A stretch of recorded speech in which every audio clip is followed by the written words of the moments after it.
उस एंजल ने कभी नहीं सोचा था कि मुझे सबसे ताकतवर पावर देने के बाद बदले में उसे मेरा एक जोरदार पंच मिलेगा। इससे पहले कि वो रहम की भीख मांगता, मैंने उसके पंखों को भी बेरहमी से फाड़ दिया, क्योंकि मुझे पता था कि सामने खड़ा ये पवित्र दिखने वाला एंजल असल में एक खून का प्यासा साइको है और इंसान भगवान के पाले हुए जानवरों से ज्यादा कुछ नहीं है, जो अर्थ नाम के इस पिंजरे में धीरे धीरे बड़े हो रहे हैं। लेकिन एक दिन भगवान इन कीड़े मकोड़ों को पालते पालते बोर हो गए और उन्होंने इस डूम्सडे गेम के जरिए इंसानों को खत्म करने का फैसला किया। लेकिन इस बीच एक बड़ा ट्विस्ट आ गया।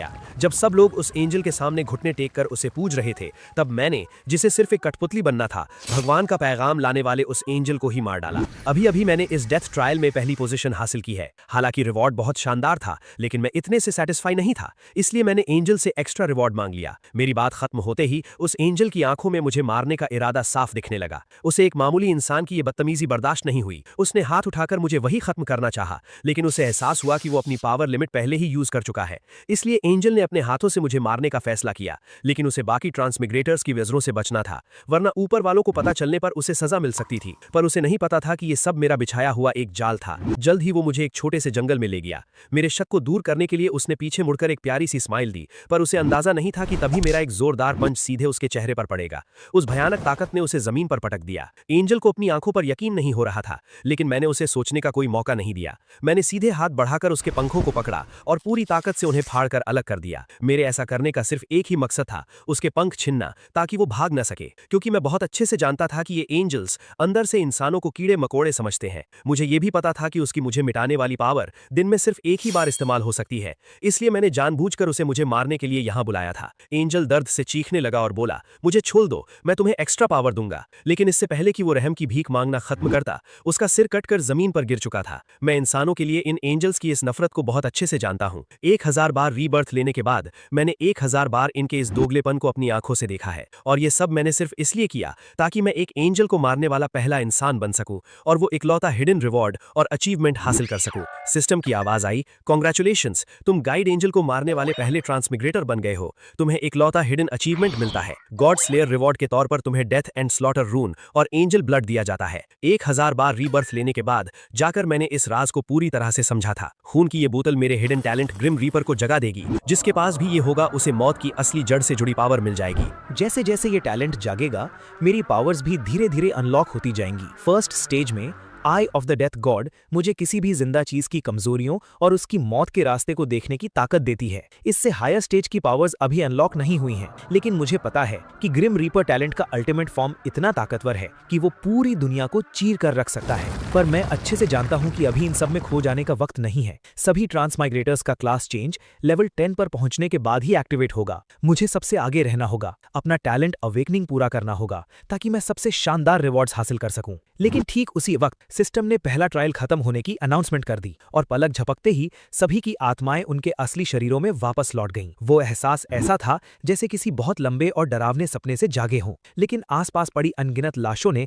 सबको ये एहसास दिला दिया कि ये सब कुछ एकदम सच था। 1.8 बिलियन लोगों ने इस ट्रायल में हिस्सा लिया था और सिर्फ 900 मिलियन लोग ही जिंदा बचे थे। कुछ ही मिनटों में ये खबर पूरी दुनिया में फैल गई। हर देश की सरकार पैनिक में आ गई थी और सोशल मीडिया पर हर तरफ सिर्फ रोने चीखने और दुआओं की आवाजें थी। लेकिन मेरे पास इन सब पर ध्यान देने का टाइम नहीं था। मैंने हल्के से अपनी मुट्ठी बांधी और मेरे शरीर के अंदर से एक ऐसी पावर निकली जिसे शब्दों में बयान नहीं किया जा सकता। ट्रायल में मिले सारे स्टैट्स, स्किल्स और टैलेंट्स मेरे असली शरीर में भी आ चुके थे। आम लोग शायद इस बात से खुश होते, लेकिन मैं जानता था कि ये कोई अच्छी बात नहीं है। जैसे जैसे ट्रांसमाइग्रेटर्स की ताकत बढ़ेगी, वो आम इंसानों से कहीं ऊपर के लेवल के जीव बन जाएंगे। यहाँ तक कि सबसे एडवांस्ड वेपन्स भी उनका कुछ नहीं बिगाड़ पाएंगे। लॉ, ऑर्डर और इंसानियत, ये सब इस भयानक ताकत के सामने चकनाचूर हो जाएंगे और मुझे बस एक ही काम करना है, इन सारे ट्रांसमाइग्रेटर्स का बॉस बनना है, ताकि मैं भगवान को मारकर इस मनहूस टाइम लूप को हमेशा के लिए खत्म कर सकूं। लेकिन अभी मुझे एक और बहुत जरूरी काम निपटाना था। जब मैं भागता हुआ घर पहुंचा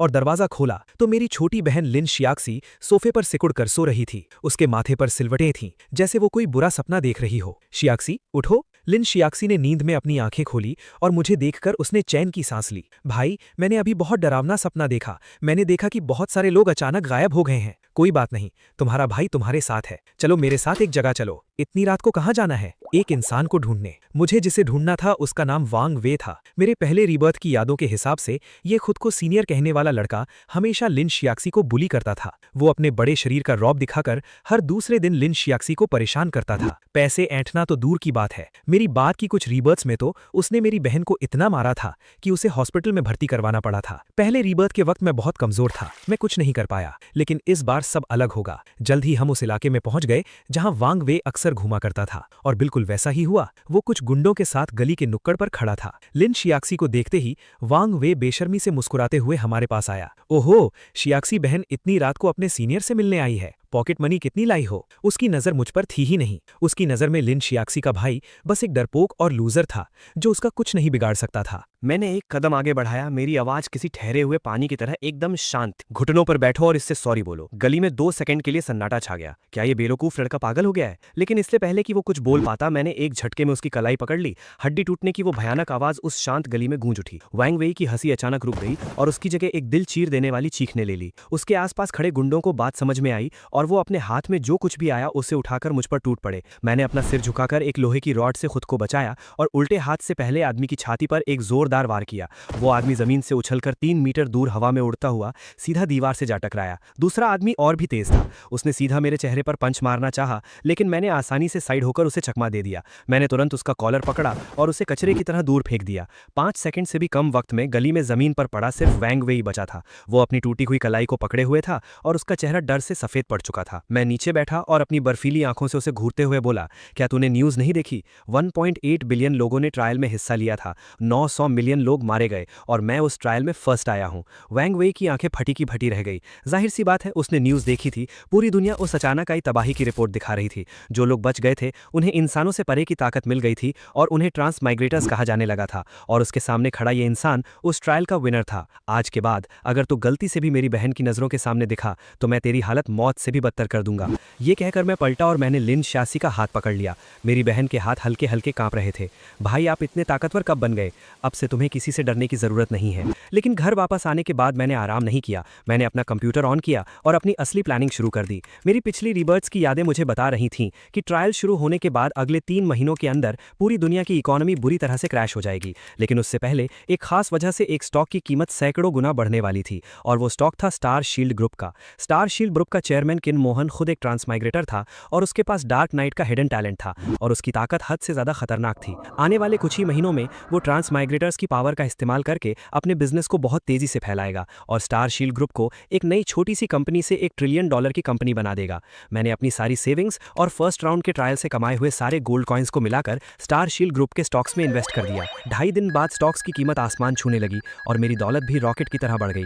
लेकिन मैं रुका नहीं। मैंने अपना सारा प्रॉफिट वापस स्टार शील्ड ग्रुप में डाल दिया। फिर मैंने अपने पिछले जन्म के एक्सपीरियंस का इस्तेमाल करके उनके इंटरनल सिस्टम में एंट्री ली और ये प्रोसेस लगातार 3 बार रिपीट किया। एक हफ्ते के अंदर मेरे बैंक अकाउंट बैलेंस के पीछे इतने जीरो लग चुके थे कि किसी का दिमाग सुन पड़ जाए, और आखिर में मैं स्टार शील्ड ग्रुप का 31% शेयर्स रखने वाला एक मिस्टीरियस मेजॉरिटी शेयर होल्डर बन गया। बैंक का मैसेज देखकर लिन शियाक्सी पूरी तरह से हैरान रह गई। भाई, क्या इस नंबर के पीछे कुछ ज्यादा ही जीरो नहीं लगे हैं? ये कितने पैसे हैं? इतने कि तुम्हारी कई पुश्ते बैठकर खा सकती हैं। आपने कोई इल्लीगल काम तो नहीं किया ना? मैं बस मुस्कुरा दिया और कोई जवाब नहीं दिया। उसके बाद मैंने इन पैसों से एक टॉप क्लास विला खरीदा जिसमें 360 डिग्री सिक्योरिटी कैमरास और 24 आवर प्राइवेट सिक्योरिटी थी। लिन शियाक्सी को यह सब बहुत ज्यादा महंगा लगा। भाई, हम दोनों के लिए इतना बड़ा घर जितना महंगा होगा उसकी सिक्योरिटी उतनी ही अच्छी होगी। हर महीने के पहले दिन ट्रांसमाइग्रेटर्स की आत्मा को ट्रायल में हिस्सा लेने के लिए खींच लिया जाता है। उस दौरान हमारा शरीर बिल्कुल हिलडुल नहीं सकता और वही हमारा सबसे कमजोर वक्त होता है। स्टारड्यू वर्ल्ड में तुम्हारी ताकत चाहे कितनी भी ज्यादा क्यों ना हो, अगर तुम असल दुनिया में मारे गए तो सब कुछ वहीं खत्म हो जाएगा। ये सुनकर लिन शियाक्सी का चेहरा पल भर में सफेद पड़ गया। 2.5 दिन बाद सेकंड राउंड का ट्रायल शुरू होने वाला था। मैंने लिन शियाक्सी के सिर पर हाथ फेरा और उसे तसल्ली दी कि जब मेरी आत्मा शरीर से बाहर होगी तब सिक्योरिटी गार्ड्स पूरी तरह से उसकी हिफाजत करेंगे। जब मैंने दोबारा अपनी आंखें खोली तो मैं स्टारड्यू वर्ल्ड में पहुंच गया। पहले राउंड से अलग इस बार हम किसी बंजर मैदान में नहीं बल्कि घने जंगल से घिरे हुए पुराने पत्थरों के शहर में टेलीपोर्ट हुए थे। हवा में एक अजीब सी खुशबू महक रही थी। ये खुशबू स्टारड्यू वर्ल्ड के खास ट्री ऑफ लाइफ की थी। सभी ट्रांसमाइग्रेटर्स को इसी पत्थरों के शहर में टेलीपोर्ट किया गया था और उनमें से बहुत से लोगों ने मुझे पहचान लिया। ब्लैक साइथ वाला ग्रिम रीपर, हर कोई अपने आप ही मुझसे दूरी बना रहा था। उनकी आंखों में इज्जत और खौफ दोनों साफ दिख रहे थे। तभी अचानक हवा में से एक एंजल प्रकट हुआ। सब लोग हैरान थे कि ये वो वाला पहले वाला एंजल क्यों नहीं है। उसने मुस्कुराते हुए बताया कि पिछले गाइड एंजल के साथ एक हादसा हो गया है और अब सेकंड ट्रायल में वो ट्रांसमाइग्रेटर्स को गाइड करेगा। लेकिन मेरी नजरों में वो सिर्फ उनके दोगलेपन का एक और मुखौटा था। इसके बाद एंजल ने रूल्स अनाउंस करना शुरू किया। ट्रांसमाइग्रेटर्स को 3 घंटे के अंदर अपना एक जोन रिप्रेजेंटेटिव चुनना था। अच्छी खबर ये थी कि इस राउंड में किसी को आपस में लड़ने मरने की जरूरत नहीं थी। जिसे चुना जाएगा वो उस जोन के सभी ट्रांसमाइग्रेटर्स को कंट्रोल कर सकेगा, यहाँ तक कि उनकी जिंदगी और मौत का फैसला भी कर सकेगा। 2.5 घंटे बाद वोटिंग शुरू होगी और जो लोग वोटिंग पूरी कर लेंगे उन्हें वापस असली दुनिया में टेलीपोर्ट कर दिया जाएगा। ये सुनकर कि किसी की जान नहीं जाएगी, सब लोग खुशी से पागल हो गए। लेकिन मुझे अच्छे से पता था कि जोन रिप्रेजेंटेटिव चुनना सबसे जरूरी चीज नहीं है। सेकंड राउंड के ट्रायल में एक हिडन क्वेस्ट था, लेकिन उसे ट्रिगर करने के लिए लेवल 10 तक पहुंचना जरूरी था। इसलिए मैंने शहर में टाइम वेस्ट नहीं किया और सीधे स्टारड्यू वर्ल्ड के जंगल की तरफ निकल गया। इस दुनिया का जंगल अर्थ के जंगलों से बिल्कुल अलग था। यहाँ के पेड़ कई मीटर ऊंचे थे और उनकी टहनियों ने आसमान को पूरी तरह से ढक लिया था। पेड़ों के तनों पर हल्की हल्की चमकने वाली काई लगी हुई थी। हवा में नमी और गर्मी थी और बीच बीच में दूर से किसी जानवर के गुर्राने की भारी आवाज आ रही थी। ये एक असली दुनिया थी, कोई वर्चुअल गेम या इल्यूजन नहीं। यहाँ का हर एक पत्ता, हर एक कीड़े की आवाज, सब कुछ सच में जिंदा था। मुझे जंगल के बाहरी हिस्से में एक गॉब्लिन मिला। मैं तुरंत आगे बढ़ा और एक ही बार में उसका काम तमाम कर दिया। लेकिन बाहर की तरफ मॉन्स्टर्स बहुत कम थे। मैं जल्दी ही जंगल के और गहरे हिस्से में पहुंच गया जहां गॉब्लिन्स के झुंड और उनके ठिकाने मौजूद थे। कोई भी नॉर्मल ट्रांसमाइग्रेटर अगर यहां आ जाता तो उसका जिंदा वापस लौटना नामुमकिन था। लेकिन मेरे चेहरे पर एक एक्साइटेड स्माइल आ गई। अंधेरे में मेरी आई ऑफ द डेथ गॉड एक डरावनी नीली रोशनी के साथ चमकने लगी। हर एक गॉब्लिन के शरीर की सबसे बड़ी कमजोरी अब मुझे साफ साफ दिखाई दे रही थी। मैंने एक एक करके सबको काटना शुरू किया और आधे घंटे के अंदर ही मेरा लेवल 9 हो गया। मैंने बिना सोचे अपने सारे स्टैट पॉइंट्स एजिलिटी पर लगा दिए। मेरी 1000 बार रीबर्थ लेने की एक्सपीरियंस मुझे बताती थी कि शुरुआत में तुम्हारा शरीर चाहे कितना भी मजबूत क्यों ना हो, तुम एक फेटल अटैक को नहीं रोक सकते। लेकिन अगर तुम्हारी स्पीड तेज है तो तुम किसी भी अटैक को बेकार कर सकते हो। लेकिन ठीक उसी वक्त मुझे अपने पीछे किसी के होने का एहसास हुआ। मेरी आई ऑफ द डेथ गॉड ने 2 जिंदा लोगों की आकृतियों को देख लिया था। एक पेड़ के पीछे था और दूसरा झाड़ियों के बीच। मैंने अपना खंजर उठाया और बोला, बाहर आओ। एक औरत पेड़ के पीछे से बाहर निकली। वो एक ट्रांसमाइग्रेटर थी और फिर उसके पीछे से एक आदमी भी बाहर आया। जैसे ही मैंने उस आदमी का चेहरा साफ देखा, मेरी आंखें फटी रह गईं। वो सूज़े हान था, किन मुहान का राइट हैंड और एक बेहद ताकतवर ट्रांसमाइग्रेटर। पिछले जन्म में वो डार्क नाइट ऑर्डर का कोर मेंबर था और उन टीममेट्स में से एक था जिन्हें मैं ढूंढ रहा था। और वो औरत एक मशहूर एक्ट्रेस थी जिसका नाम मू चिंग मान था, जिसके पास समनर का टैलेंट था। फ्यूचर में वो इस जोन की तीसरी सबसे ताकतवर प्लेयर बनने वाली थी। लेकिन मेरे पिछले जन्म की टाइमलाइन के हिसाब से मुझे अभी उनसे इस वक्त नहीं मिलना चाहिए था। मू चिंग मान ने अपने दोनों हाथ जोड़े और थोड़े घबराए हुए स्वर में बोली, सीनियर, हमने देखा कि आपने फर्स्ट राउंड में पहली पोजीशन हासिल की है। हम आपके साथ टीम बनाना चाहते हैं। मैंने सीधे मना कर दिया। मुझे अभी किसी टीममेट की जरूरत नहीं है और सबसे जरूरी बात यह थी कि मुझे अपने लेवल अप की स्पीड बढ़ानी थी। जैसे ही मैं मुड़कर वहां से जाने लगा, मैंने अपनी आंखों के कोने से देखा कि मू चिंग मान के पैर अचानक कांपने लगे और वो जमीन पर घुटनों के बल गिरते गिरते बची। सूज़े हान ने उन्हें संभाला। जब दोनों ने एक दूसरे की तरफ देखा तो उनकी आंखों में साफ खौफ दिखाई दे रहा था। इस आदमी का ऑरा ऐसा बिल्कुल नहीं है कि इसे गलती से पहली पोजीशन मिल गई हो। मैं रुका नहीं, बल्कि जंगल में और अंदर चला गया। कुछ और गॉब्लिन्स को मारने के बाद मेरे मचाए हुए शोर की वजह से कुछ वेयरवुल्फ्स वहां आ गए। ये सिल्वर ग्रे रंग के बीस्टमैन गॉब्लिन से कहीं ज्यादा ताकतवर थे। वो खड़े होने पर 2 मीटर से भी ज्यादा ऊंचे थे और उनके हाथ पैर कड़े बालों से ढके हुए थे। लेकिन मेरी आई ऑफ द डेथ गॉड को उनके शरीर की कमजोरियां भी बिल्कुल साफ दिखाई दे रही थी। मैंने मुस्कुराते हुए हिसाब लगाया, ये मुझे लेवल 10 तक पहुंचाने के लिए काफी होंगे। मेरी साइट हवा में लहराई और भेड़ियों का खून चारों तरफ छलक गया। सिस्टम ने कहा, कांग्रेचुलेशंस, आपका लेवल 10 हो गया है। शॉप का फीचर अनलॉक कर दिया गया है। सिस्टम ने डिटेक्ट किया है कि आपके पास एंजल ब्लड है। क्या आप अपना हिडन टैलेंट अवेकन करना चाहते हैं? मैंने बिना एक पल सोचे एंजल ब्लड को यूज करने का ऑप्शन चूज किया। वो खून एक नीली आग की लपट में बदल गया और मेरी हथेली से होता हुआ मेरे शरीर के अंदर समा गया। उसी पल मेरी आत्मा की गहराई से एक इतनी भयानक ताकत निकली जिसने मुझे कंपा कर रख दिया। जमीन पर मेरी परछाई मुड़ने और बदलने लगी और आखिर में वो एक काले रंग की साइथ में बदल गई। मेरा हिडन टैलेंट ग्रिम रीपर का फर्स्ट स्टेज अवेकनिंग पूरा हो गया है। मुझे मेरा एक्सक्लूसिव वेपन सोल डिवाउरिंग साइथ मिल गया है। Eye of the death god activate हो गई है, साथ ही अटर्नल नाइट डोमेन और सोल हार्वेस्ट भी। मुझे डेथ गॉड मार्क मिला है जो टारगेट पर मेरा डैमेज 120% बढ़ा देगा। मुझे गॉड स्लेयर का टाइटल मिला है जिसका एडिशनल इफेक्ट है कि ये डिवाइन क्रीचर्स पर डबल डैमेज करेगा। उसके बाद मैंने शॉप खोली और 20,000 गोल्ड कॉइंस खर्च करके एक ट्रैकिंग स्किल खरीदी। मैंने सीधा उस ट्रैकिंग स्किल को एक ऐसे इंसान पर यूज किया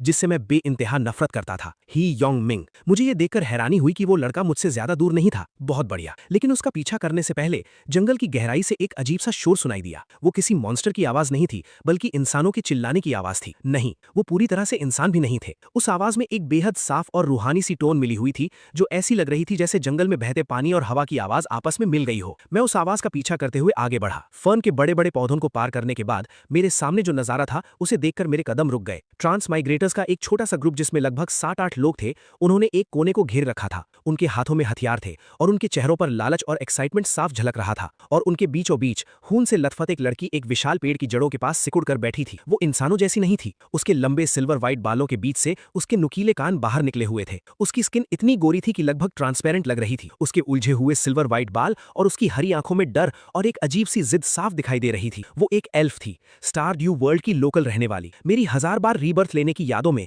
एल्फ्स इस दुनिया की सबसे पुरानी जातियों में से एक थे। वो नेचर के साथ मिलकर रहते थे। उनके पास बेहद ताकतवर मैजिकल टैलेंट्स और एक बहुत लंबी उम्र होती थी। लेकिन भगवान के लगातार ट्रायल्स भेजने की वजह से भारी गिनती में ट्रांस माइग्रेटर्स इस स्टार ड्यू वर्ल्ड में घुस गए। एल्फ्स के इलाके पर लगातार कब्जा किया जा रहा था और उनकी पूरी नस्ल लगभग खत्म होने की कगार पर पहुंच गई थी। और मेरे सामने बैठी ये लड़की, मेरी आई ऑफ द डेथ गॉड ने उसके शरीर को स्कैन किया। उसकी लाइफ फोर्स बहुत तेजी से कम हो रही थी। उसके शरीर पर ऐसे कई गहरे घाव थे जिनमें से उसकी हड्डियां तक दिख रही थी। लेकिन जिस चीज ने मुझे सबसे ज्यादा हैरान किया वो थी उसके शरीर में बहने वाली मैजिकल पावर। वो एल्विन रॉयल फैमिली की ब्लड लाइन पावर थी। अगर अक्ल है तो हमारे काम में दखल मत देना। उन ट्रांस माइग्रेटर्स के लीडर ने मुड़कर देखा, लेकिन मुझे देखते ही उसके चेहरे का रंग उड़ गया। साफ था कि उसने मुझे पहचान लिया था, पर उसके लालच ने उसके डर को दबा दिया। उसने कहा, ये एल्फ बहुत महंगी बिकेगी। सिस्टम ने बताया है कि रेयर स्पीशीज को मारने पर स्पेशल रिवॉर्ड मिलेगा। अगर तुम भी हिस्सा लेना चाहते हो तो हम तुम्हें। पर इससे पहले कि वो अपनी बात पूरी करता, मैं उसके सामने खड़ा था और मेरी सोल डिवाउरिंग साइट उसके सीने को आर पार कर चुकी थी। जब मेरी ताकत के बारे में जानते हो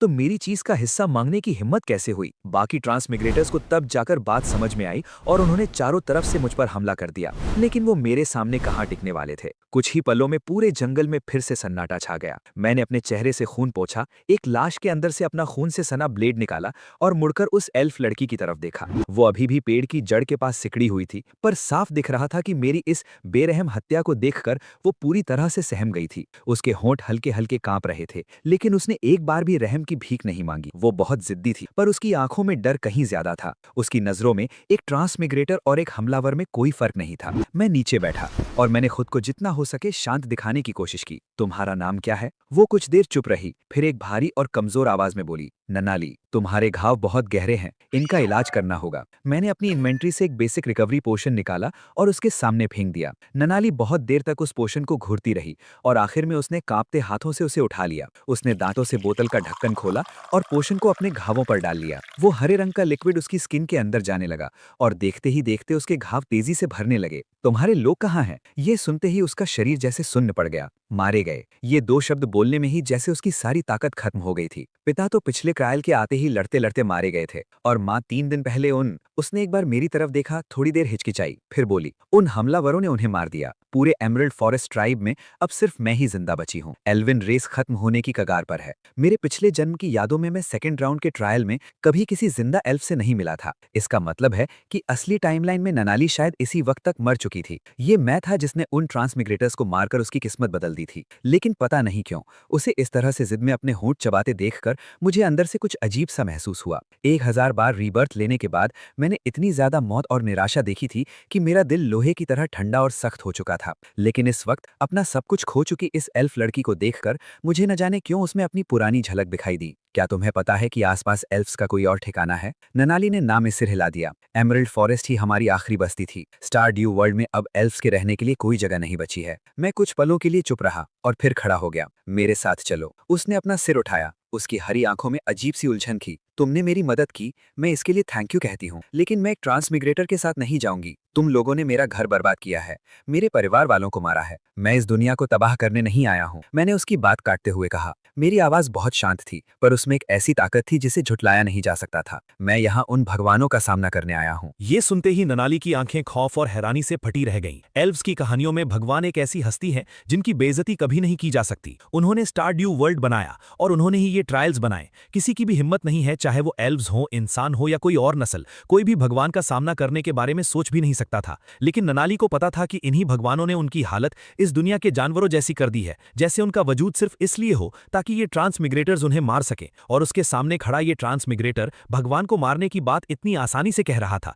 जैसे वो कोई नॉर्मल काम हो। क्या तुम पागल हो गए हो? शायद। मैंने मुड़कर उसे देखा। पर क्या तुम्हारे पास कोई बेहतर रास्ता है? ननाली बहुत देर तक चुप रही, फिर उसने अपने घायल शरीर के सहारे खुद को खड़ा किया और लड़खड़ाते कदमों से मेरे पीछे पीछे चलने लगी। मेरा नाम ननाली एल्विन है, एमरल्ड फॉरेस्ट की आखिरी प्रिंसेस। उसकी आवाज में अभी भी थोड़ी सी जिद थी। मैं तुम्हारे साथ नहीं आ रही, बस मेरे पास अभी जाने के लिए कोई जगह नहीं है। मैंने पीछे मुड़कर नहीं देखा, लेकिन मेरे चेहरे पर एक हल्की सी मुस्कान आ गई। शायद मेरी ये रीबर्थ सच में मुझे भगवान को मारने का रास्ता दिखा दे। ननाली को लेकर जंगल में आगे बढ़ते हुए भी मैंने अपने लेवल अप करने की स्पीड कम नहीं की। उसकी रिकवरी स्पीड मेरी उम्मीद से कहीं ज्यादा तेज थी। एल्विन रॉयल फैमिली के खून ने उसे आम इंसानों से कहीं ज्यादा तेजी से हील होने की ताकत दी थी। सिर्फ आधे घंटे के अंदर ही वो बिना किसी सहारे के खुद चल सकती थी। पर जिस चीज ने मुझे सबसे ज्यादा हैरान किया वो ये था कि उसकी फाइटिंग स्किल्स भी वैसी नहीं थी जैसी बाहर से लग रही थी।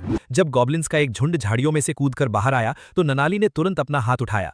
जमीन फाड़कर हरे रंग की बेलें निकली और उन्होंने 2 गॉब्लिन्स को हवा में ही जकड़ लिया। नीचर की पावर, एल्विन रेस का नेचुरल मैजिक। हालांकि चोट लगने की वजह से उसका ये जादू सिर्फ 3 सेकंड तक ही टिका और फिर टूट गया, लेकिन इससे उसकी असली ताकत का अंदाजा हो गया था। तुम अभी भी लड़ सकती हो। एल्व्स कभी किसी बाहरी इंसान के सामने अपनी कमजोरी नहीं दिखाते। उसने अपना सिर ऊंचा करके कहा, लेकिन उसका पीला पड़ा हुआ चेहरा साफ बता रहा था कि वो सिर्फ दिखावा कर रही है।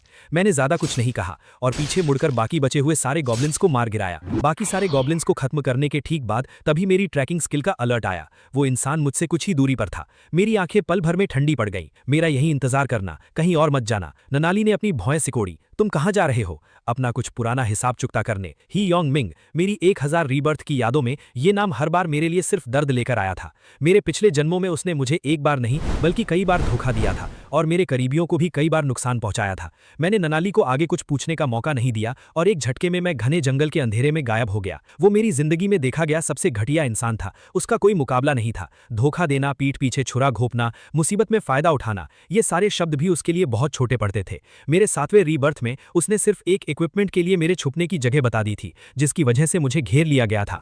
123वीं रिबर्थ में जब मैं बुरी तरह घायल था तब उसने खुद अपने हाथों से मेरा गला रेत दिया था। 409वीं रिबर्थ में उसने अपने हाथों से लिन श्योक्सी को मार डाला था। लिन श्योक्सी की चीखें आज भी मेरे बुरे सपनों में गूंजती हैं। 1000 बार इस टाइम लूप में फंसने के बाद भी एक बार भी ऐसा नहीं हुआ जब वो सुधरा हो। मैं चाहे टाइमलाइन को कितनी बार भी क्यों ना बदल दूं, मैं चाहे उसे कितने भी मौके क्यों ना दे दूं, ये इंसान अंदर से एक इंसान की खाल में छुपा भेड़िया ही था। इसलिए अपने 500वें रिबर्थ के बाद मैंने सोचना छोड़ दिया। हर जन्म में जब भी मुझे हे योंगमिंग मिलता मैं उसे बेरहमी से मार डालता। घने जंगल के बीच एक खूनी खेल चल रहा था। मू क्विंग वान के बाएं पैर पर किसी तेज धार वाले हथियार का बहुत गहरा कट लगा था, जिससे उसकी हड्डी तक दिख रही थी। उसका आधा पैंट खून से सन चुका था। वो एक बड़े पेड़ के पीछे टिकी हुई थी। उसका चेहरा खून की कमी से बिल्कुल सफेद पड़ चुका था और उसके होंठ हल्के नीले पड़ गए थे। सू जहान उसके सामने ढाल बनकर खड़ा था। उसके हाथ में एक छोटा खंजर था और उसके अंगूठे के पास का हिस्सा फट चुका था, लेकिन उसकी आंखों में कोई डर नहीं था। और उनके ठीक सामने हे योंगमिंग अपने 6 आदमियों के साथ धीरे धीरे उन्हें चारों तरफ से घेर रहा था।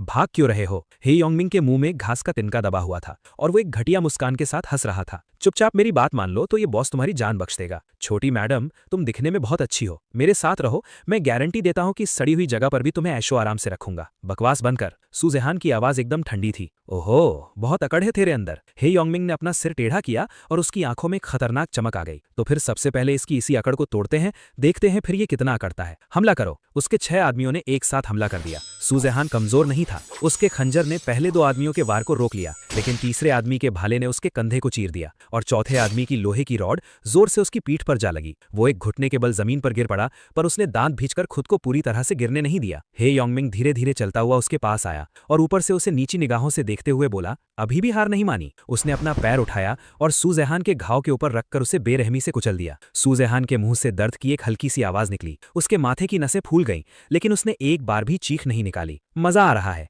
हे योंगमिंग ने अपना पैर वापस लिया और मुड़कर मू क्विंगवान की तरफ देखा। क्योंकि इसे समझ नहीं आ रहा है तो उसकी बात पूरी नहीं हो पाई, क्योंकि एक काले रंग की साइड बिना किसी आवाज के उसकी गर्दन पर आ चुकी थी। ब्लेड की धार उसकी गर्दन की नस से 1 मिलीमीटर से भी कम दूरी पर थी। हे योंगमिंग का शरीर शून्य पड़ गया। उसे एहसास तक नहीं हुआ कि कोई उसके पास आ गया है। ना कोई कदमों की आवाज, ना हवा की आवाज, ना ही किसी की सांस लेने की आवाज। ऐसा लग रहा था जैसे खुद मौत का भगवान हवा में से निकल कर आ गया हो। हिलना मत। मेरी आवाज उसके पीछे से आई। मेरी टोन इतनी नॉर्मल थी जैसे मैं कह रहा हूं कि आज मौसम कितना अच्छा है, लेकिन उस साइड पर चमकते हुए नीले रंग की रून्स एक ऐसी डरावनी ऑरा छोड़ रहे थे जो किसी के भी खून को जमा दे। वो सिर्फ कोई मारने का इरादा नहीं था, बल्कि वो खुद मौत की महक थी। ही योंगमिंग के 6 आदमी अपनी जगह पर बुत बनकर खड़े रह गए। उनके चेहरों की अकड़ पल भर में खौफ में बदल गई। उन्होंने साइथ को देख लिया था। फर्स्ट राउंड के ट्रायल में हर किसी ने उस हथियार की कहानी सुनी थी, सोल डिवॉरिंग साइथ। फर्स्ट ट्रायल के विनर का हथियार ब्लैक साइथ। उनमें से एक आदमी की आवाज डर के मारे कांप रही थी। ही योंगमिंग ने अपना थूक निगला, उसके माथे से ठंडा पसीना नीचे टपका और साइथ के ब्लेड पर जाकर गिरा, जिससे एक हल्की सी जलने की आवाज आई, जैसे वो पसीना तेजाब में गिर गया हो। भाई, उसने बड़ी मुश्किल से अपने चेहरे पर एक झूठी मुस्कान लाते हुए कहा। उसकी आवाज अचानक बहुत चापलूसों जैसी हो गई थी। आराम से बात करते हैं ना, हमारे बीच तो कोई दुश्मनी, मेरे और तेरे बीच इतनी गहरी दुश्मनी है जो तू अपनी 7 पुश्तों में भी नहीं चुका सकता। ही योंगमिंग की आंखें डर से सिकुड़ गई। तुम्हारा मतलब क्या है? क्या हम पहले कभी मिले हैं? तुझे बस एक चीज जानने की जरूरत है। मैंने अपनी साइथ वापस ली और एक कदम पीछे हट गया। ही योंगमिंग को लगा कि मैंने उसे छोड़ दिया है। उसका शरीर अपने आप आगे की तरफ भागा ताकि वो मुझसे दूरी बना सके, लेकिन वो आधा कदम ही चला था कि उसका शरीर वहीं जम गया, क्योंकि जब उसने नीचे देखा तो उसका दायां हाथ वहां से गायब था। वो हाथ इतनी सफाई से कटा था कि खून को बाहर निकलने का टाइम तक नहीं मिला था। आज तेरी मौत पक्की है। तभी खून किसी फव्वारे की तरह बाहर फूट पड़ा। ही योंगमिंग दर्द से चीखता हुआ पीछे हटा और उसने अपने बाएं हाथ से अपनी कटी हुई कलाई को कसकर पकड़ लिया। तब जाकर उसके 6 आदमियों को कुछ समझ आया और उन्होंने तुरंत अपने हथियार उठा लिए, लेकिन मेरे लिए उनकी मूवमेंट्स किसी ठहरे हुए वीडियो की तरह बहुत स्लो थीं। आई ऑफ द डेथ गॉड चमक उठी और उन 6 लोगों के शरीर की सबसे बड़ी कमजोरियां मुझे साफ साफ दिखने लगीं। दिल, गर्दन की हड्डी और कनपटी, हर एक कमजोरी पर नीले रंग का मार्क लॉक हो चुका था। मैंने अपनी जगह से छलांग लगाई। पहले आदमी ने अपने सामने से काले साए को गुजरते हुए देखा और फिर उसे अपनी गर्दन पर कुछ ठंडा सा महसूस हुआ। उसने नीचे देखा कि उसके गले में लगे एक कट से खून की धार बह रही है। वो उस घाव को पकड़ भी नहीं पाया कि उसके पैर सुन्न पड़ गए और वो नीचे गिर पड़ा। दूसरे आदमी ने अपनी तलवार से मुझ पर वार किया। उसकी तलवार का ब्लेड मेरे चेहरे से 3 इंच की दूरी पर ही था कि तभी उसका हाथ कटकर हवा में उड़ गया और फिर मेरी साइथ एक जोरदार झटके के साथ घूमी और उसके शरीर को कमर से 2 हिस्सों में काट दिया। तीसरे और चौथे आदमी ने एक साथ लेफ्ट और राइट से मुझ पर हमला किया। मैं पीछे नहीं हटा, बल्कि मैं सीधा उनके बीच में घुस गया। मेरी सोल डिवॉरिंग साइथ ने हवा में एक आधे चांद की शेप बनाई और ब्लेड से निकली एक नीली रोशनी हवा में अपना निशान छोड़ गई। उन दोनों के शरीर के ऊपरी और निचले हिस्से अलग अलग दिशाओं में गिर पड़े। उनका एक और आदमी, जो देखने में सबसे ज्यादा तगड़ा और खतरनाक लग रहा था, उसके पैर थर थर कांपने लगे। हथियार उसके हाथ से फिसल कर गिर गया और वो एक झटके में जमीन पर घुटनों के बल बैठ गया। मुझे माफ कर दो। सोल डिवॉरिंग साइथ ऊपर से नीचे की तरफ गिरी और उसे चीरती हुई निकल गई। पूरे 4 सेकंड भी नहीं लगे थे। उन 6 लाशों के खून की महक पूरे जंगल में फैल गई। ही योंगमिंग जमीन पर गिर पड़ा था और उसका पूरा शरीर किसी सूखे पत्ते की तरह कांप रहा था। वो 6 आदमी, उनमें से हर एक फर्स्ट राउंड का ट्रायल पास करके आया हुआ ट्रांसमिग्रेटर था। उन सब के पास आम इंसानों से कहीं ज्यादा ताकत और स्पीड थी, लेकिन इस आदमी के सामने वो कागज के पुतलों से भी ज्यादा कमजोर थे। ही योंगमिंग को आखिरकार ये सच्चाई समझ में आ गई थी कि उसके सामने खड़ा ये इंसान उसकी दुनिया का है ही नहीं। तुम मुझे नहीं मार सकते, वो पूरी ताकत से चीखा। उसके चेहरे की अकड़ और मुस्कान तो बहुत पहले ही गायब हो चुकी थी और उसकी जगह एक खौफनाक डर और जिंदा बचने की तड़प ने ले ली थी। लोगों की गिनती कम होने से क्वेस्ट पूरी करने का कोटा भी कम हो जाएगा। मुझे मारने से तुम्हें कोई फायदा नहीं होगा। मैं धीरे धीरे चलते हुए उसके पास गया। मेरे हर एक कदम के साथ ही योंगमिंग घिसटते हुए पीछे जा रहा था। आखिर में उसकी पीठ एक बड़े पेड़ से जा टकराई। अब उसके पास पीछे जाने का कोई रास्ता नहीं था। मेरी बात सुनो। उसकी आवाज एकदम बदल चुकी थी। वो किसी ऐसे चूहे की तरह चीख रहा था जिसका गला दबा दिया गया हो। मैं तुम्हारे लिए काम करूंगा। मेरे पास बहुत इंफॉर्मेशन है। मैं बहुत से लोगों के राज जानता हूं। मैं तुम्हारे लिए, तुम मेरे लिए क्या कर सकते हो? मैंने उसके सामने खड़े होकर हंसते हुए पूछा। मैं ऊपर से उसे नीची निगाहों से घूर रहा था। आई ऑफ द डेथ गॉड को ही योंगमिंग की लाइफलाइन एक फड़फड़ाती हुई मोमबत्ती की तरह कमजोर और दयनीय दिख रही थी, जो किसी भी वक्त बुझने वाली थी। तुम मेरे लिए 7th रीबर्थ में मेरे छुपने की जगह बता सकते हो, या 123rd रीबर्थ में मेरा गला रेत सकते हो, या फिर 409th रीबर्थ में? मैं नीचे बैठा और मैंने अपनी साइथ की नोक उसके गले के नीचे अड़ा दी। मेरे सामने मेरी बहन को एक एक कट लगाकर तड़पा सकते हो? ही योंगमिंग की आंखें डर के मारे फैल गईं। उसे कुछ समझ नहीं आ रहा था कि मैं क्या बोल रहा हूं, लेकिन मेरी आंखों में भरी उस बेइंतहा नफरत को देखकर उसकी रूह तक कांपने लगी। मुझे नहीं पता तुम क्या बोल रहे हो, ही योंगमिंग रोते रोते चिल्लाया। उसके पूरे चेहरे पर आंसू और पसीना फैला हुआ था। मुझे सच में कुछ नहीं पता। हम पहले कभी नहीं मिले हैं। प्लीज मुझे जाने दो। मैं दोबारा कभी।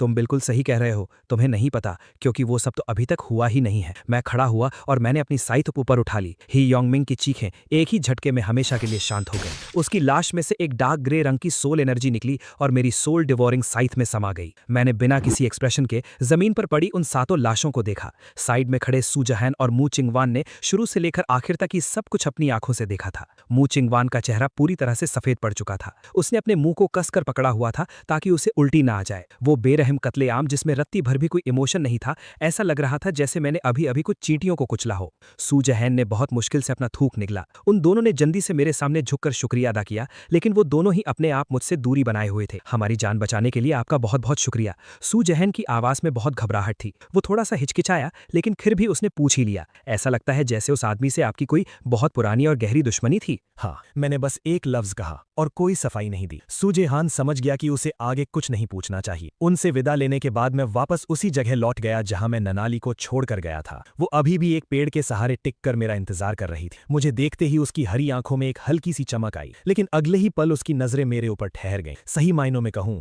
तो मेरे कपड़ों, मेरे हाथों और मेरे चेहरे पर लगे उन गहरे लाल खून के निशानों पर। तुम्हारे ऊपर खून लगा है, ये मेरा खून नहीं है। मुझे पता है कि ये तुम्हारा खून नहीं है। वो कुछ पल के लिए रुकी। उसकी शांत हरी आंखें मुझे ही देख रही थीं। 7 लोगों को मारा। वो कुछ सेकंड तक चुप रही और फिर बोली, उन्हें मारना जरूरी था तो मार दिया। उसने अपने पास से फर्न का एक बड़ा सा पत्ता उठाया, उसे पानी के झरने में भिगोया और फिर मेरे पास आकर बोली, अपना सिर नीचे करो। क्या कर रही हो? तुम्हारे चेहरे पर खून लगा है, अपना सिर नीचे करो। मैं थोड़ा सा झुका और वो अपने पंजों के बल खड़ी हुई। उसने उस गीले पत्ते से मेरे चेहरे से खून के निशान बड़ी नरमी से पोंछ दिए। उसने मुझसे एक बार भी नहीं पूछा कि मैंने उन्हें क्यों मारा, वो लोग कौन थे।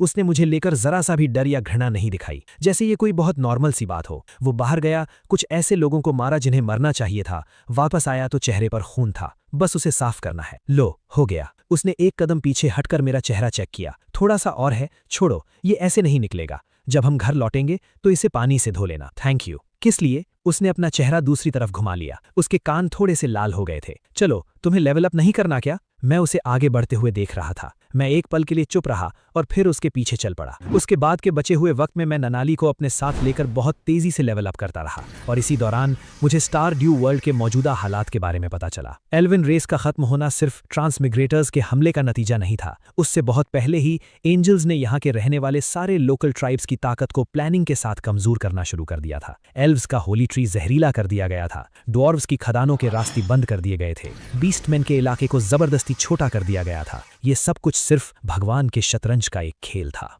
तुम एल्व्स की एक कहानी है, मैंने चलते हुए कहा। डूम्सडे बैटल की प्रोफेसी के बारे में। नानाली अचानक रुक गई। तुम्हें कैसे पता? मैंने कहा, मुझे बहुत कुछ पता है। एल्विन रेस के पुराने लेजेंड्स में जब भगवान सभी रेसेस की रोशनी को पूरी तरह से निगल लेंगे, तब केज से एक सोल आसमान फाड़कर बाहर आएगी जो डूम्सडे बैटल लेकर आएगी और उस वॉर का रिजल्ट दोनों वर्ल्ड्स का फेट डिसाइड करेगा। केज से आई हुई सोल। नानाली ने धीरे से इस लाइन को रिपीट किया। उसकी हरी आंखें मेरी तरफ देख रही थी। तुमने कहा था कि तुम भगवान से लड़ने आए हो।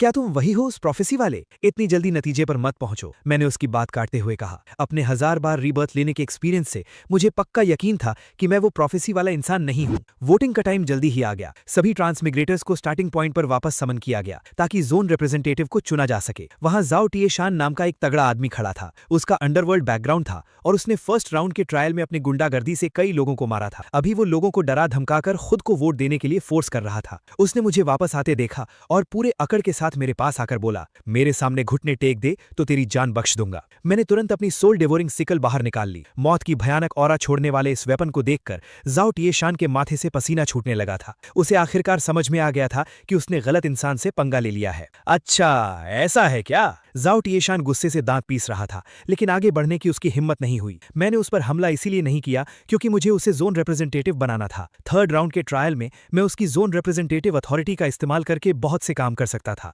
वोटिंग का फाइनल रिजल्ट आ गया और जाओ टिएशान को जोन रिप्रेजेंटेटिव चुन लिया गया। और बिल्कुल मेरे अंदाजे के मुताबिक एंजल ने सबके सामने जोन रिप्रेजेंटेटिव की पावर्स की लिमिट भी अनाउंस कर दी। फोर्स कमांड का इस्तेमाल सिर्फ 10 बार किया जा सकता है और जिनके पास हिडन टैलेंट है उन ट्रांसमिग्रेटर्स पर इसका कोई असर नहीं होगा। ये सुनकर जाओ टिएशान का चेहरा ऐसे उतर गया जैसे उसने कोई मक्खी निगल ली हो। एंजल ने आगे अनाउंस किया, इस जोन में अपना हिडन टैलेंट अवेकन करने वाला इकलौता ट्रांसमिग्रेटर ये लड़का है, ब्लैक साइथ। सबकी नजरें एक साथ मेरी तरफ घूम गईं, लेकिन उन्हें ये नहीं पता था कि इसका सीधा सा मतलब ये है कि मैं इकलौता ऐसा इंसान हूं जिसे जोन रिप्रेजेंटेटिव कंट्रोल नहीं कर सकता। सभी की सोल्स वापस ब्लू स्टार पर टेलीपोर्ट होने से ठीक पहले मैंने पीछे मुड़कर उस जगह को देखा जहां नानाली खड़ी थी। वो कोई ट्रांसमिग्रेटर नहीं थी, इसीलिए वो टेलीपोर्ट नहीं होगी। वो स्टार ड्यू वर्ल्ड में ही रहेगी। अगले राउंड में मैं वापस आऊंगा। नानाली ने अपना चेहरा दूसरी तरफ घुमा लिया जैसे उसने कुछ सुना ही ना हो, लेकिन मैंने देखा कि उसके कान हल्के से लाल हो गए थे। असल दुनिया में वापस लौटने के बाद मैंने आराम नहीं किया। टाइम बहुत कम था। मुझे सबसे पहले एक और जरूरी इंसान को ढूंढना था जिसका नाम ये मिन मिंजू था।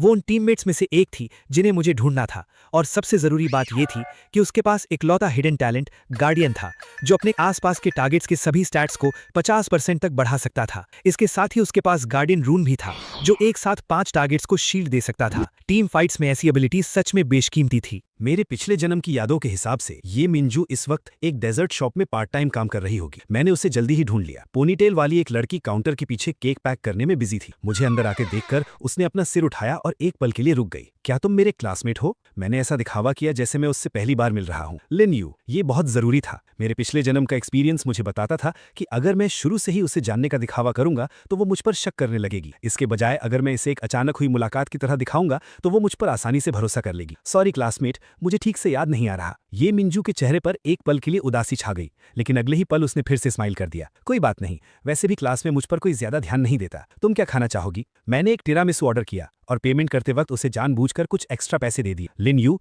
इसकी जरूरत नहीं है। अरे ये बहुत ज्यादा है। ये तुम्हारे इस हार्डवर्क के लिए मेरी तरफ से टिप समझ लो। ये मिंजू हैरान रह गई। इसके बाद कुछ और अचानक हुई मुलाकातों के चलते हम जल्दी ही फ्रेंड्स बन गए और हमने एक दूसरे को ऐड कर लिया। वो बहुत ही साफ और सीधे दिल की लड़की थी जो दूसरों पर आसानी से भरोसा कर लेती थी। ये उसकी खूबी भी थी और उसकी सबसे बड़ी कमजोरी भी। एक बार साथ खाना खाते वक्त उसने खुद ही मुझे अपनी एबिलिटी के बारे में बता दिया। ऑल स्टैट्स पर 50% बफ सच में अनबिलीवेबल है। मैंने उसके स्टैट पैनल को देखकर दिल से उसकी तारीफ की। वो शर्माते हुए बोली, असल में ये इतना भी खास नहीं है, मैं इससे लड़ाई थोड़ी ही कर सकती हूँ। उसे अंदाजा भी नहीं था कि उसकी ये एबिलिटी कितनी भयानक है। फर्स्ट राउंड के ट्रायल में मुझे एक रैंडम गोल्ड एग मिला था। हालांकि उससे मिलने वाला रिवॉर्ड रैंडम था, लेकिन लक सिर्फ गोल्ड कॉइन्स के अमाउंट पर असर डालता है। ये मिंजू का बफ बिना किसी शक के मेरे प्रॉफिट को मैक्सिमम लेवल पर ले जाएगा। उसके बफ और स्लॉटर रून के डबल सपोर्ट के साथ मैंने उस रैंडम मनी बैग को खोला। 9999 गोल्ड कॉइन्स, एकदम फुल लिमिट। ऐसा तो मेरे 1000 बार रीबर्थ लेने के बाद भी कभी नहीं हुआ था। ये मिंजू ने मुझे एक चमकने वाला पर्पल क्रिस्टल यानी एक मैजिक क्रिस्टल भी दिया। उसने कहा कि ये उसे ट्रायल में बस ऐसे ही मिल गया था। ये देखने में बहुत खूबसूरत था,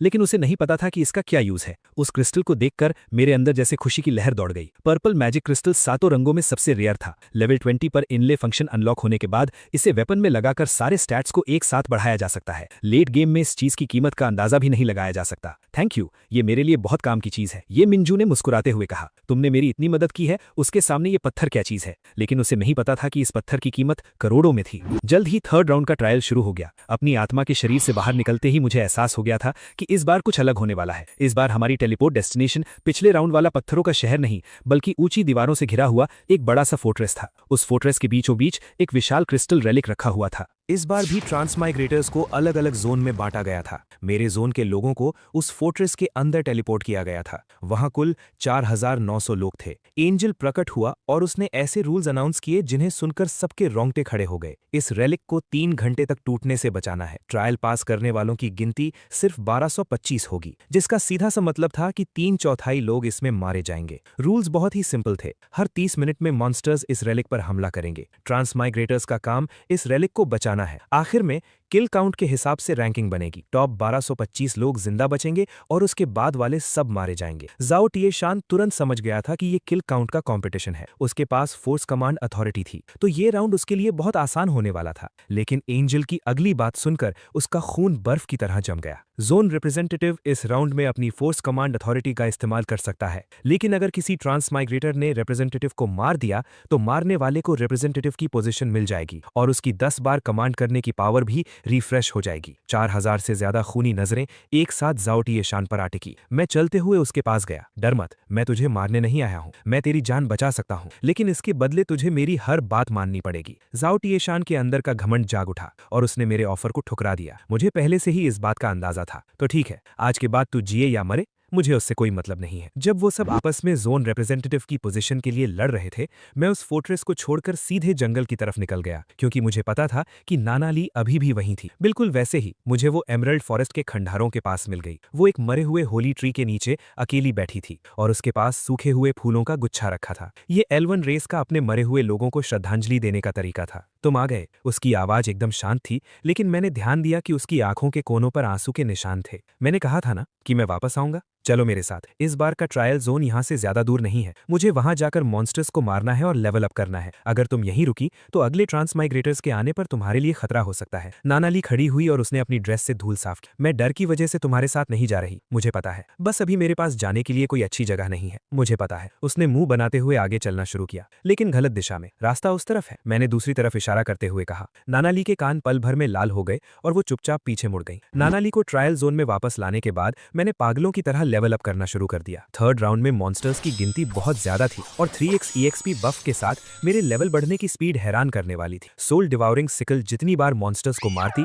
सोल हार्वेस्ट टैलेंट अपने आप उनकी सोल एनर्जी सोख लेता, जिससे मेरे स्टैट्स हमेशा के लिए बढ़ने लगे। पास ही खड़ी नाना ली ये सब देखकर पूरी तरह से दंग रह गई। आखिर तुम कौन से मॉन्स्टर हो ग्रिम रीपर? मजाक कर रहे हो क्या? बिल्कुल नहीं। वो थोड़ी देर के लिए चुप हो गई। एल्विन रेस की कहानियों में ग्रिम रीपर नाम की कोई चीज नहीं होती। हम मानते हैं कि मौत के बाद आत्मा वापस ट्री ऑफ नेचर में लौट जाती है। शायद ऐसा ही हो, लेकिन फिलहाल ग्रिम रीपर खुद तुम्हारे सामने खड़ा है। नाना ली ने अपना चेहरा घुमा लिया और धीरे से एल्विश भाषा में कुछ बड़बड़ाई जो मैं ठीक से सुन नहीं पाया। तीसरी वेव खत्म होने तक मैं लेवल 20 पर पहुंच चुका था। सिस्टम ने इनले फंक्शन को अनलॉक कर दिया। मैंने तुरंत ये मिंजू के दिए हुए उस पर्पल मैजिक क्रिस्टल को अपनी सोल डिवोरिंग साइट में फिट कर लिया। मेरे शरीर पर हल्के पर्पल रंग के निशान चमकने लगे और मेरे सारे स्टैट्स एक साथ बढ़ गए। इसके साथ ही लेवल 20 पर मेरे ग्रिम रीपर टैलेंट का सेकंड स्टेज भी अनलॉक हो गया। इटर्नल नाइट डोमेन अब पूरी तरह से खुल चुका था और एक नया स्किल अनलॉक हुआ, नाइट ऑफ डेथ, जो 1 किलोमीटर के पूरे एरिया को हमेशा के लिए अंधेरे में डुबो सकता था।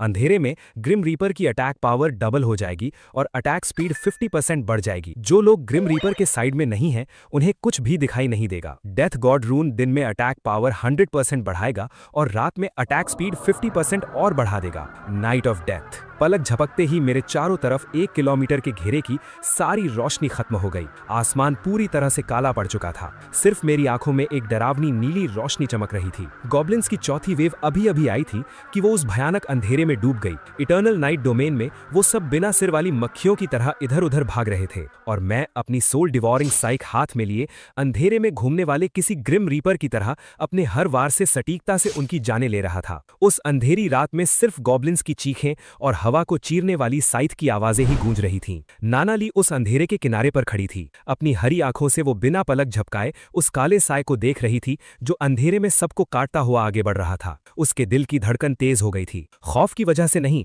बल्कि इसलिए क्योंकि दम घोटने वाले उस भयानक अंधेरे में उस इंसान का साया एक ऐसी ताकत छोड़ रहा था जिससे उसे एक अजीब सा सुकून महसूस हो रहा था, बिल्कुल अंधेरी रात में चमकने वाले किसी इकलौते लाइट हाउस की तरह। फोर्थ वेव के मॉन्स्टर्स को खत्म करने के बाद मैंने 20,000 गोल्ड कॉइन्स से स्काउट स्किल खरीद ली। ठीक उसी वक्त ज़ाओ टाइशाइन की तरफ हालात पूरी तरह से बेकाबू हो चुके थे। फोर्थ वेव में अब खतरनाक वेयरवुल्व्स आ गए थे, जिनकी गिनती जिंदा बचे हुए लोगों से 10 गुना ज्यादा थी। ज़ाओ टाइशाइन की 10 बार फोर्स कमांड करने की पावर पहले ही खत्म हो चुकी थी। उसने अपनी आखिरी बची हुई कमांड्स का इस्तेमाल लोगों को मीट शील्ड बनने पर मजबूर किया था। अब वो सिर्फ मुझसे मदद की भीख मांग सकता था, लेकिन मैंने उसे अपनी ठंडी आंखों से घूरते हुए कहा, अपने फोर्स कमांड को गवा देने के बाद अब तू मेरे किसी काम का नहीं है। एक आदमी को अपने लिए गए फैसलों की कीमत चुकानी ही पड़ती है। ज़ाओ टाइशान का चेहरा पीला पड़ गया। तभी उसका एक आदमी, जिसका नाम मा कुन था, अचानक आगे आया और ज़ाओ टाइशान का ध्यान भटकते ही उसकी छाती में तलवार घोंप दी। मुझे माफ कर दे भाई, मैं बस जिंदा रहना चाहता हूँ। सिस्टम ने अनाउंस किया कि मा कुन ने ज़ाओ टाइशान को मार दिया है और अब वो नया रिप्रेजेंटेटिव है। मा कुन ने अपने पीछे भूखे भेड़ियों की तरह घूर रहे ट्रांसमिग्रेटर्स की तरफ देखा और बिना एक पल सोचे उसने मेरे सामने घुटने टेक कर अपनी वफादारी की कसम खा ली। सब कुछ मेरे प्लान के हिसाब से चल रहा था, लेकिन मेरे अगले फैसले ने उसके पसीने छुड़ा दिए। मैंने उसे कहा कि वो अपनी कमांड का इस्तेमाल करके अपने 10 दोस्तों से उस रेलिक को तोड़वा दे। मा कुन हैरानी से बोला, एंजल ने कहा था कि रेलिक टूटने पर बहुत खौफनाक सजा मिलेगी। तुझे सजा चुननी है या फिर मौत? वो चुपचाप खड़ा रहा। टूटते हुए कांच की तेज आवाज के साथ वो रेलिक टूट गया। सिस्टम का नोटिफिकेशन आया कि रेलिक टूट चुका है, ट्रायल फेल हो गया है और पनिशमेंट एनवॉय 30 मिनट में यहां आएगा। सारे ट्रांसमिग्रेटर्स खौफ में पागल हो गए थे, लेकिन मेरे चेहरे पर एक लंबे वक्त के बाद मुस्कान आ गई थी। असली खेल तो अब शुरू हुआ था। जल्दी ही पनिशमेंट एनवॉय आ गया। वो सुनहरी रोशनी में नहाया हुआ धीरे धीरे नीचे उतरा। उसका चेहरा बहुत शांत था और उसके होठों पर एक प्यारी सी मुस्कान थी। कुछ बेवकूफों को लगा कि वो उन्हें नहीं मारेगा, लेकिन अगले ही पल आसमान से हजारों चमकचमाती हुई तलवारें गिरने लगी और पहली ही वेव में 300 ट्रांसमिग्रेटर्स जलकर राख हो गए। मैं इस अफरा तफरी का फायदा उठाकर एनवॉय के पीछे पहुंच गया। मेरी आई ऑफ द डेथ गॉड ने उसकी सबसे बड़ी कमजोरी को साफ साफ देख लिया था, उसकी आंखें। पनिशमेंट एनवॉय सुन नहीं सकता था, देखना ही उसकी इकलौती सेंस थी। मैंने हवा में छलांग लगाई और अपना डेथ गॉड मार्क लगा दिया। जिससे डैमेज 120% बढ़ गया। गॉड स्लेयर टाइटल के डबल डैमेज के साथ मेरी सोल डिवोरिंग साइथ पूरी ताकत से उसकी आंख में जा घुसी। सिर्फ एक वार से ही उसकी 40% एचपी खत्म हो गई। एनवॉय दर्द से चीखने लगा और उसने मुझे फंसाने के लिए एक बैरियर बना दिया, लेकिन मुझे उसके हर एक मूव के बारे में पहले से ही पता था। बैरियर के बंद होने से 1 सेकंड पहले मैं उसकी रेंज से बाहर निकल गया और दोबारा उसके पीछे जाकर मैंने उसकी दूसरी आंख भी फोड़ दी। अंधा होने के बाद एनवॉय पागलों की तरह हर दिशा में अपनी लाइट सोर्स फेंकने लगा। Night of death. पल भर में अंधेरे ने सारी रोशनी को निगल लिया। इटर्नल नाइट डोमेन में उन लाइट सोर्स की ताकत बहुत कम हो चुकी थी। मैं अंधेरे में इधर उधर घूम रहा था। मैंने एक झटके में उसका बायां पंख काट दिया और अगले झटके में उसका बायां पंख भी उड़ा दिया। एनवॉय मरने की हालत में पहुंच गया और उसने अपनी पैसिव स्किल लास्ट रेडियंस का इस्तेमाल किया। वो अगले 60 सेकंड्स के लिए किसी भी डैमेज से इम्यून था। मैं एक सेफ डिस्टेंस पर खड़ा होकर चुपचाप इंतजार करता रहा। 60 सेकंड्स बाद वो रोशनी गायब हो गई और मेरी सोल डिवोरिंग साइथ ने हवा में एक परफेक्ट आर्क बनाते हुए उसका सिर धड़ से अलग कर दिया। कांग्रेचुलेशंस, आपने पनिशमेंट एनवॉय को हरा दिया है। आपका लेवल 3 बढ़ गया है। रिवॉर्ड के तौर पर आपको 8000 गोल्ड कॉइन्स दिए जाते हैं और एक्स्ट्रा 4000 गोल्ड कॉइन्स। आपको रेबल ऑफ गॉड्स लॉ का टाइटल मिलता है, जिससे डिवाइन क्रीचर्स का डैमेज 80% कम हो जाएगा। आपको डिवाइन आइटम्स मिलते हैं। मेरा लेवल अब 30 हो चुका था। उन डिवाइन आइटम्स ने मेरे इंटेलेक्ट को सीधा 30 पॉइंट से बढ़ा दिया था और स्किल डैमेज 30% बढ़ गया था। रेलिक को तोड़ने का मेरा असली मकसद यही था, पनिशमेंट एनवॉय को मारना और वो रिवॉर्ड्स हासिल करना जो नॉर्मल तरीके से कभी नहीं मिल सकते थे। एंजल दोबारा प्रकट हुआ और उसने रैंकिंग अनाउंस की। पूरे जोन में फर्स्ट पोजीशन, ब्लैक साइथ, किल काउंट 3631। वहां मौजूद सभी ट्रांसमिग्रेटर्स के मुंह खुले के खुले रह गए। किसी ने धीरे से पूछा, क्या वो सच में लेवल 30 का है? जैसे ही एंजल ने फेल होने वालों के नाम अनाउंस किए, हजारों ट्रांसमाइग्रेटर्स जो ट्रायल पास नहीं कर पाए थे, वो भयानक आग में जलकर राख हो गए। मूचिंग वॉन डर के मारे बुरी तरह कांप रही। सू जहान ने उसका हाथ कसकर पकड़ लिया और दूर पेड़ों की छांव में खड़ी नानाली चुपचाप ये सब देख रही थी। उसकी हरी आंखों में चारों तरफ फैली वो आग चमक रही थी और उसके चेहरे पर कई तरह के भाव थे। ये थी ट्रांसमाइग्रेटर्स की दुनिया, बेहद बेरहम, ठंडी, जहां कमजोर मारा जाता है। लेकिन खुद को ग्रिम रीपर कहने वाले इस इंसान ने हजारों लोगों के सामने ऐसी बात कही। क्या तुम लोग अपनी ही नस्ल को इस तरह से मरते हुए बस चुपचाप खड़े देखते रहोगे? नानाली का दिल जोर से धड़कने लगा। उसे अचानक एहसास हुआ कि एल्वेन रेस का वो लेजेंड शायद सिर्फ एक कहानी नहीं था। असल दुनिया में लौटने के बाद मैंने अपनी अगली प्लानिंग शुरू कर दी। सबसे पहले मुझे एक खतरे को खत्म करना था, ज़ैंगशीन युआन। इस इंसान को ट्रायल में फ्लैश रून मिला था और इसी रून ने उसे पागलपन के रास्ते पर धकेल दिया था। पिछले जन्म में उसने असल दुनिया में लोगों को अंधा करने वाले इस रून का इस्तेमाल करके अनगिनत गुनाह किए थे और उससे भी भयानक बात यह थी कि बाद में उसे माइंड रून भी मिल गया था, जिससे वो दूसरों के दिल की बातें पढ़ सकती थी। इस चीज के मिल जाने के बाद वो लगभग इनविंसिबल हो गई थी। पिछले जन्म में उसने लिनशिया उसी को किडनैप कर लिया था और बदले में मुझसे मेरी इंटेलिजेंस मांगी थी। उस लड़ाई में मेरी एक आंख चली गई थी, इसलिए हर रीबर्थ के बाद मैं हमेशा उससे पहले पहुंचकर उससे माइंड रून छीन लेता हूं। और इस बार भी कुछ अलग नहीं होने वाला था। मैं अपना मास्क पहनकर उस पुरानी खाली वेयर हाउस में पहुंचा। टूटी हुई खिड़कियों से चांद की रोशनी अंदर आ रही थी और जमीन पर परछाइयां बना रही थी। ज़ैंगशीन युआन वहीं था, बिल्कुल मेरी उम्मीद के मुताबिक। वो वहां पर हिडन माइंड रून ढूंढने आया। भगवान ने असल दुनिया में भी कुछ स्पेशल आइटम्स छुपा रखे थे और उनकी लोकेशन के बारे में बहुत कम लोगों को पता था। दरवाजे पर एक मास्क पहने हुए इंसान को देखकर उसके चेहरे का रंग उड़ गया। कौन हो तुम? एक चीज मांगने आया हो क्या? मैंने अपनी सोल डिवोरिंग सिकल को हल्के से हवा में लहराया। उसका ब्लेड चांद की रोशनी में नीली चमक छोड़ रहा था। तेरी जान। ज़ैंगशीन युआन ने तुरंत अपना फ्लैश रून इस्तेमाल कर दी और उसके शरीर से एक आंखें चुंधिया देने वाली सफेद रोशनी निकली। लेकिन अगले ही सेकंड नाइट ऑफ डेथ, उस भयानक अंधेरे ने पल भर में सारी रोशनी को निगल लिया। एटर्नल नाइट डोमेन में रोशनी का कोई वजूद नहीं था। लड़ाई जल्द ही खत्म हो गई। मैंने उसके शरीर से अभी अभी एक्टिवेट हुआ माइंड रून निकाल लिया। माइंड रून, जिससे मैं अपनी टारगेट्स के दिल की बातें पढ़ सकता था। इसके मिल जाने के बाद किन मोहम्मद से मेरी मुलाकात में कोई दिक्कत नहीं होने वाली। सैटरडे को एक 5 स्टार होटल में, जो किन मोहम्मद के हिडन बिजनेसेस में से एक था। 1000 बार रीबर्थ की यादों ने मुझे ऐसे ढेरों राज बता दिए थे जिनके बारे में किसी को कुछ नहीं पता था। लेकिन आज मुझे एक नौजवान का नाटक करना था जिसने दुनिया ना देखी हो। सू जहान पहले से वहां मौजूद था। मुझे देखकर वो थोड़ा सा हैरान हुआ। 20 साल से भी कम उम्र का एक कॉलेज स्टूडेंट जिसने 280 बिलियन इन्वेस्ट किए हैं, ऐसा कैसे हो सकता है? माइंड रून ने उसके सारे शक और सवालों को पकड़ लिया था। चिन मोहन थोड़ी देर से आया। उसने सिल्वर सूट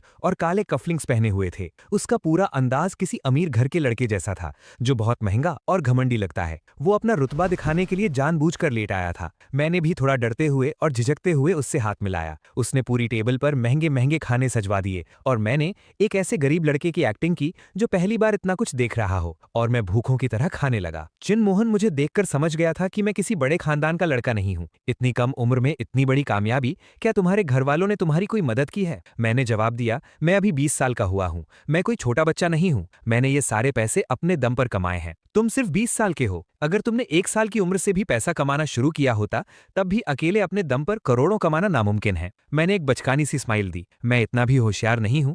मैंने अपनी पहली कमाई एक इन्वेस्टमेंट से की थी, जिसमें पैसा कई गुना बढ़ गया था। फिर मैंने उन्हें बताया, मैं ये सब इसलिए कर पाया क्योंकि मुझे ट्रायल में एक स्पेशल टैलेंट मिला है, ओमनिशिएंट प्रीकॉग्निशन। तो मजाक कर रहे हो? सूजेहान को मेरी बात पर बिल्कुल भरोसा नहीं हुआ। उनका शक दूर करने के लिए मैंने चिन मोहन के कुछ ऐसे राज खोले जो किसी को नहीं पता थे। 5 स्टार ग्रुप का बड़ा बेटा होने के बावजूद उसकी फैमिली उसे कोई अहमियत नहीं देती। उसने चोरी छुपे स्टार शील्ड ग्रुप बनाया, और ये होटल भी उसी के हिडन बिजनेसेस में से एक है। सूजेहान गुस्से से पूछने लगा कि मुझे ये सारी इंटेलिजेंस कहां से मिली, लेकिन चिन मोहन गहरी सोच में पड़ चुका था। आखिर में मैंने अपना तुरुप का इक्का फेंक दिया। अगर मैं तुम्हें 4th राउंड की ट्रायल की इन्फॉर्मेशन दे दूं तो क्या तुम्हें फिर भी लगेगा कि मैं झूठ बोल रहा हूं? पल भर में उन दोनों के चेहरों की रंगत उड़ गई। मैंने उन्हें बताया कि 4th राउंड का ट्रायल सिर्फ मॉन्स्टर्स को मारने का नहीं होगा, बल्कि ये ट्रांसमीटर्स के बीच आपस में लड़ने का ट्रायल होगा। सिर्फ 2 मिनट के अंदर वो घमंडी और ठंडे मिजाज वाला चिन मोहन बेहद सीरियस हो गया। उसने अपना शराब का गिलास नीचे रखा और मेरी आंखों में आंखें डालकर बोला, अगर तुम्हारे पास सच में भविष्य देखने की एबिलिटी है तो मैं तुम्हारी प्लानिंग में पूरी तरह से तुम्हारा साथ देने के लिए तैयार हूं। क्योंकि चिन मोहन के लिए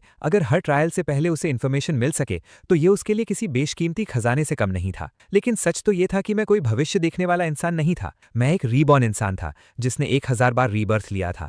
लेकिन भविष्य देखने वाले की पहचान ज्यादा सेफ थी। अगर लोगों को मेरे रीबर्थ होने की सच्चाई पता चल गई तो वो हायर एंजल्स और यहां तक कि खुद भगवान की भी मुझ पर नजर पड़ सकती थी। लेकिन ओमनिशिएंट प्रीकॉग्निशन बस एक ऐसा टैलेंट है जिसे समझा जा सकता है, और इससे मुझ पर किसी को ज्यादा शक नहीं होगा। होटल से बाहर आने के बाद मैंने चैन की सांस ली। मेरी पहली चाल पूरी तरह से कामयाब रही। इसके बाद मुझे 4th राउंड की इन्फॉर्मेशन ये मीनजू को भी देनी थी। जब मैं उससे मिलने गया तो मैं अपनी नई खरीदी हुई स्पोर्ट्स कार में था। ये मीनजू कार को देखकर पूरी तरह से दंग रह गई। क्या सच में ये तुम्हारी कार है? अंदर बैठकर देख लो। मीनजू ने किसी छोटे बच्चे की तरह एक्साइटेड होकर पूछा, तुमने ये कार कितने की खरीदी है? मैंने आराम से जवाब दी, बस 9 मिलियन। लेकिन मेरा जवाब सुनकर मिंजू चौंक गई। 9 मिलियन? तुम्हें पता है कि 9 मिलियन में कितनी सारी छोटी छोटी किराने की दुकानें खोली जा सकती हैं? शायद मैं अपनी पूरी जिंदगी में भी कभी 9 मिलियन नहीं कमा पाऊंगी। मिंजू को इतना उदास देखकर मैंने उसे तसल्ली दी, तुम्हें इतना परेशान होने की जरूरत नहीं है। कुछ दिन पहले तक मेरे पास भी कुछ नहीं था, लेकिन अब मेरे पास सब कुछ है ना। लेकिन मिंजू को कुछ समझ नहीं आ रहा था कि मैं क्या कह रहा हूँ। वो अपनी ही ख्याली दुनिया में खोई हुई थी। इसके पास करोड़ों रुपए हैं, फिर भी ये मुझे घुमाने लेकर आया। कहीं ये मुझे पसंद तो नहीं करता? ये तो बिल्कुल डेट पर जाने जैसा लग रहा है। मिंजू के गाल अनजाने में ही लाल हो गए थे। मिंजू को ख्यालों में खोया हुआ देखकर मैंने अपनी बात आगे बढ़ाई। मिंजू, मुझे तुम्हें एक बात बतानी है। लेकिन मिंजू को लगा कि मैं उसे प्रपोज करने वाला हूँ। उसका दिमाग काम करना बंद हो गया था। प्रपोज? मैंने खांसते हुए उस अजीब सी सिचुएशन को संभाला। मैंने कहा, मुझे तुम्हें एक बात बतानी है मैडम। मिंजू ने जल्दी से अपनी घबराहट छुपाते हुए कहा कि वो सिर्फ मजाक कर रही थी, लेकिन अंदर ही अंदर वो शर्म से पानी पानी हो चुकी थी। फिर मैंने मिंजू को सब कुछ समझा दिया। मेरे पास इतना सारा पैसा इसलिए नहीं क्योंकि मेरी किस्मत अच्छी है, बल्कि इसलिए क्योंकि मेरे पास फ्यूचर रून है। मिंजू ये सुनकर बहुत खुश हुई। तुम्हारा रून सच में बहुत कमाल का है, लेकिन तुमने इतनी प्राइवेट बात मुझे क्यों बताई? ये सुनकर मैं मुस्कुरा दिया। तुमने भी तो मुझे अपने रून के बारे में बताया भाना। मुझे लगा ये बात बताकर ही मैं तुम्हारे साथ इंसाफ कर पाऊंगा। मिंजू किसी बच्चे की तरह हंसने लगी। अपने दिल की बात कह देना सच में बहुत अच्छा लगता है। फिर मैंने मिंजू को 4th राउंड की इन्फॉर्मेशन दे दी। मिंजू पूरी तरह से शॉक में थी। मुझे लग रहा था कि उसे इस बात की सीरियसनेस समझ नहीं आई है, इसलिए मैंने उसे बार बार समझाया कि वो अपने आसपास की हर चीज से बचकर रहे। मिंजू को लगा कि मैं उसकी फिक्र कर रहा हूँ और वो फिर से ख्यालों में खो गई। ये मेरी इतनी परवाश करता है, पक्का इसे मुझसे प्यार है। अगर इसने मुझे प्रपोज किया तो क्या मैं हाँ कह दूँ? मिंजू को घर छोड़ने के बाद मैं थोड़ा सा कंफ्यूज था। मैंने 1000 बार रीबर्थ लिया, लेकिन मुझे आज जाकर पता चला कि मिंजू मुझे पसंद करती थी। खैर, अब हमारे बीच एक रिश्ता बन चुका था तो मैं मिंजू को अपनी टीम में आसानी से शामिल कर सकता था। 4th राउंड का ट्रायल शुरू हो गया। अपनी आत्मा के स्टारड्यू वर्ल्ड में टेलीपोर्ट होते ही मुझे पिछले ट्रायल से बिल्कुल अलग सी ऑरा महसूस हुई। एंजल प्रकट हुआ और उसने रूल्स अनाउंस किए। 4th राउंड का ट्रायल है ट्रांसमाइग्रेटर्स बैटल। हर ट्रांसमाइग्रेटर को 3 लाइफ बैजेस दिए जाएंगे। अगर आप मारे गए तो आपका एक बैज छिन जाएगा। जिसके सारे बैजेस खत्म हो गए वो हमेशा के लिए मर जाएगा। आखिर में जिसके पास सबसे ज्यादा बैजेस होंगे, ऐसे 500 लोग ट्रायल पास करेंगे। ट्रायल एक दिन बाद शुरू होगा। उससे पहले अगर कोई मारा जाता है तो उसे नहीं गिना जाएगा। ये राउंड पिछले वाले राउंड से कहीं ज्यादा खतरनाक और बेरहम था, क्योंकि अब तुम्हारे दुश्मन ऐसे मॉन्स्टर्स नहीं थे जिनकी मूवमेंट्स को तुम समझ सको, बल्कि तुम्हारे दुश्मन ऐसे इंसान थे जिनके पास दिमाग और स्किल्स दोनों थे। एंजल की बात खत्म होते ही वहां का माहौल एकदम गर्म हो गया था। मैंने सबसे पहला काम ये किया कि मैं उस भीड़ से निकलकर सीधा एमरल्ड फॉरेस्ट की तरफ भागने लगा। बिल्कुल वैसे ही मुझे वो उसी सूखे हुए होली ट्री के नीचे मिल गई। लेकिन इस बार वो अकेली नहीं थी। नानाली के पास 7-8 छोटे छोटे बच्चे खड़े थे। वो सब एल्फ लड़कियां थी। वो डरी सहमी सी नानाली के पीछे छुप रही थी और अपनी बड़ी बड़ी हरी आंखों से मुझे घूर रही थी। तुमने इन्हें कहाँ ढूंढा? नानाली का चेहरा मुझे थोड़ा सॉफ्ट सा लगा। तुम्हारे जाने के बाद मैंने उन्हें जंगल की गहराई में ढूंढा। ये एमरल्ड फॉरेस्ट के आखिरी जिंदा बचे हुए लोग हैं। बस ये कुछ बच्चे ही ही बचे हैं। वो 7 बच्चे थे। सबसे बड़ी बच्ची देखने में किसी 10 साल की इंसान जैसी लग रही थी और सबसे छोटी शायद सिर्फ 4-5 साल की थी। वो सब नाना ली से चिपके हुए थे, जैसे वो उनका कोई अपना हो। उनके माँ बाप। नाना ली ने ना में सिर हिला दिया। मैं कुछ देर के लिए चुप हो गया। ये ट्रायल ट्रांसमिग्रेटर्स के बीच आपस में लड़ने का है। जंगल में रहना अब पहले से भी ज्यादा खतरनाक हो गया है। तुम लोग अब यहाँ नहीं रुक सकते। नाना ली ने अपने माथे पर सिलवटें डाली। तो कहाँ जाएं? मेरे साथ चलो, मैं कोई सेफ जगह ढूंढ लूंगा। तुम हमेशा यही बात कहते हो। हालांकि उसने मुंह से शिकायत की, लेकिन उसने तुरंत सारे एल्फ बच्चों को अपना सामान पैक करने के लिए कह दिया। मैंने ध्यान दिया कि जब मैं यहाँ नहीं था, नाना ली ने खुद ही एक छोटा सा कैंप बना लिया था। वो बहुत ही सिंपल सा था। बेलों से बनी दीवारें और पत्तों से बने बिस्तर। ये सब दिखा रहे थे कि वो इन बच्चों का ख्याल रखने की पूरी कोशिश कर रही है। तुम अकेले ही इन सब का ख्याल रख रही हो? एल्व्स अपने लोगों को कभी नहीं छोड़ते, उसने बहुत ही नॉर्मल तरीके से कहा। सबसे छोटी एल्फ बच्ची ने मेरी शर्ट का किनारा पकड़ा। उसने अपना सिर उठाया और अपनी टूटी फूटी लैंग्वेज में मुझसे कहा, क्या तुम वो ताकतवर इंसान हो? दीदी ने बताया था। मैंने नाना ली की तरफ देखा। उसका चेहरा लाल पड़ गया और उसने तुरंत अपना मुंह दूसरी तरफ मोड़ लिया। मैंने ऐसा कुछ नहीं कहा, मैं बस इन्हें पिछली बार के बारे में बता रही थी। दीदी ने कहा था कि तुमने बुरे लोगों को भगा दिया और एक बहुत बड़े एंजल को भी हरा दिया। उस छोटी बच्ची ने एक्साइटेड होते हुए कहा। नाना ली का मन कर रहा था कि वो वहीं जमीन में गड़ जाए। मैं अपनी हंसी नहीं रोक पाया। मेरे 1000 बार रीबर्थ लेने के बाद ये पहली बार था जब मैं दिल से हंस रहा था। मैं नाना ली और उन एल्फ बच्चों को लेकर एक छुपी हुई गुफा में आ गया। ये गुफा ट्रायल जोन के किनारे पर थी, जहां ज्यादातर ट्रांसमिग्रेटर्स नहीं आते थे। उन्हें वहां सेफली छोड़ने के बाद मैंने अपने मिशन पर काम करना शुरू किया। 4th राउंड में मेरे 2 मकसद थे। पहला, बैजेस जमा करके ताकि मैं रैंकिंग में ऊपर रह सकूं, और दूसरा, माकुन को मारना ताकि मैं एक हिडन क्वेस्ट को अनलॉक कर सकूं। माकुन जोन रिप्रेजेंटेटिव बनने के बाद बहुत अकड़ में आ गया था। 3rd राउंड खत्म होने के बाद जब वो असल दुनिया में वापस गया तो उसकी अपने ही आदमियों से लड़ाई हो गई थी, और 4th राउंड शुरू होते ही उसका सबसे पहला प्लान ये था कि वो अपनी बची हुई कमांड अथॉरिटी का इस्तेमाल करके मुझे खत्म कर दे। लेकिन उसे ये नहीं पता था कि उसका मरना खुद एक हिडन क्वेस्ट को एक्टिवेट कर देगा। कुछ खास ट्रायल्स में जोन रिप्रेजेंटेटिव को मारने से एक सीक्रेट रास्ता खुलता है जो गहले ट्रायल जोन की तरफ ले जाता है। वहां एक ऐसी चीज थी जिसकी मुझे बहुत जरूरत थी। मार्कुन को ढूंढते हुए मुझे बहुत से ट्रांसमाइग्रेटर्स मिले। ज्यादातर लोग मुझे देखकर अपना रास्ता बदल लेते थे, लेकिन कुछ बेवकूफों ने मुझ पर छुपकर हमला करने की कोशिश की। उन सब पर एक ही अंजाम हुआ। अपना एक बैज हारने के बाद वो अपनी जान बचाकर वहां से भाग गए। मैंने उन्हें जान से नहीं मारा, बस उनके बैजेस छीन लिए। आई ऑफ द डेथ गॉड मुझे हर किसी की कमजोरी और उनके हमले का तरीका पहले ही दिखा देती थी। मेरी बहुत ज्यादा एजिलिटी के साथ मुझ पर किया गया कोई भी हमला बेकार था। आखिरकार मैंने मार्कुन को एक पुराने खंडहर में ढूंढ लिया। उसके साथ 7-8 आदमी और भी थे। वो सब वो लोग थे जिन्हें उसने अपनी कमांड अथॉरिटी से अपना गुलाम बनाया हुआ था। अरे बॉस आ गए। मार्कुन ने अपने चेहरे पर एक झूठी सी मुस्कान लाते हुए कहा। अच्छा हुआ आप आ गए। कुछ बेवकूफ सोल डिवोरिंग साइथ सीधे उसकी गर्दन पर रखी थी। मार्कुन की मुस्कान वहीं जम गई। तेरी औकात बस यहीं तक थी। मेरी साइथ नीचे आई और उसका सिर कटकर गिर पड़ा। कंग्रेचुलेशंस, किल सक्सेसफुल। जोन रिप्रेजेंटेटिव को मारने की वजह से एक हिडन क्वेस्ट एक्टिवेट हो गया है। डीप अमिस का रास्ता खुल चुका है। मार्कुन के तीनों बैजेस और उसकी जोन रिप्रेजेंटेटिव की अथॉरिटी दोनों मुझ में आ गई थी, लेकिन मुझे जोन रिप्रेजेंटेटिव बनने में कोई इंटरेस्ट नहीं था। रूल्स के हिसाब से मैं इस पोजीशन को छोड़ सकता था, क्योंकि मुझे पता था कि आने वाले ट्रायल्स में जोन रिप्रेजेंटेटिव को बहुत खौफनाक सजाओं का सामना करना पड़ेगा। ये पोजीशन देखने में अच्छी लगती थी, लेकिन असल में ये मौत का कुआं थी। मार्कुन के मरने की जगह पर डीप अबिस का रास्ता खुल गया था। जमीन पर एक काला चक्करदार गड्ढा दिखाई दिया, जिससे एक अजीब सी डरावनी ऑरा निकल रही थी। मैंने उसमें छलांग लगा दी। रास्ते के दूसरी तरफ एक डार्क रेड स्पेस था। ये डीप ट्रायल जोन था, जहां नॉर्मल जोन से कहीं ज्यादा ताकतवर मॉन्स्टर्स मौजूद थे, और यहाँ मिलने वाले रिवॉर्ड्स भी बहुत बड़े थे। यहाँ मुझे वो चीज मिल गई जिसे मैं ढूंढ रहा था, शैडो रून। ये रून इस्तेमाल करने वाले को परछाई में पूरी तरह से गायब कर सकता था, यहाँ तक कि एक एंजल भी उसे नहीं ढूंढ सकता था। मेरे लिए ये रून फ्यूचर में हायर एंजल्स का सामना करने के लिए बहुत जरूरी था। उस डीप जोन से बाहर आने के बाद 4th राउंड का ट्रायल भी खत्म होने वाला था। जब मैं वापस गुफा में आया तो नैना ली उन एल्फ बच्चों को घास से अंगूठी बनाना सिखा रही थी। गुफा के बाहर से चांद की रोशनी अंदर आ रही थी और उसके सिल्वर व्हाइट बालों को चमका रही थी। ये नजारा इतना शांत और खूबसूरत था जैसे कोई पेंटिंग हो। तुम आ गए। वो ये बात पहले भी कई बार कह चुकी थी, लेकिन हर बार उसकी आवाज में पहले से ज्यादा गर्माहट थी। हाँ, मैं आ गया। वो सबसे छोटी एल्फ बच्ची, जिसका नाम शाओ ये था, अब वो मुझसे नहीं डरती थी। वो भागकर मेरे पास आई और उसने मेरे हाथ में घास से बनी एक टेढ़ी मेढ़ी अंगूठी रख दी। ये तुम्हारे लिए है, उसने कहा। दीदी ने कहा है कि इसे पहनने से तुम्हें बुरे सपने नहीं आएंगे। मैंने अपना सिर नीचा किया और उस घास की अंगूठी को देखा। मैं कुछ सेकंड के लिए चुप रहा। Thank you. पास खड़ी नैना ली चुपके से मुझे देख रही थी और उसके होठों पर एक हल्की सी मुस्कान आ गई। उस रात जब सारे एल्फ बच्चे सो गए तो मैं और नैना ली गुफा के दरवाजे पर बैठ गए। स्टारड्यू वर्ल्ड का रात का आसमान बहुत खूबसूरत था। सारे आसमान में नीले और हरे रंग के तारे चमक रहे थे, जो ब्लू स्टार के आसमान से बिल्कुल अलग थे। दूर चमक रहा ट्री ऑफ लाइफ एक हल्की सी रोशनी छोड़ रहा था और हवा में फूलों की महक थी। थैंक यू, नाना ली ने अचानक कहा। किस लिए? थैंक यू कि तुमने उन्हें नहीं मारा।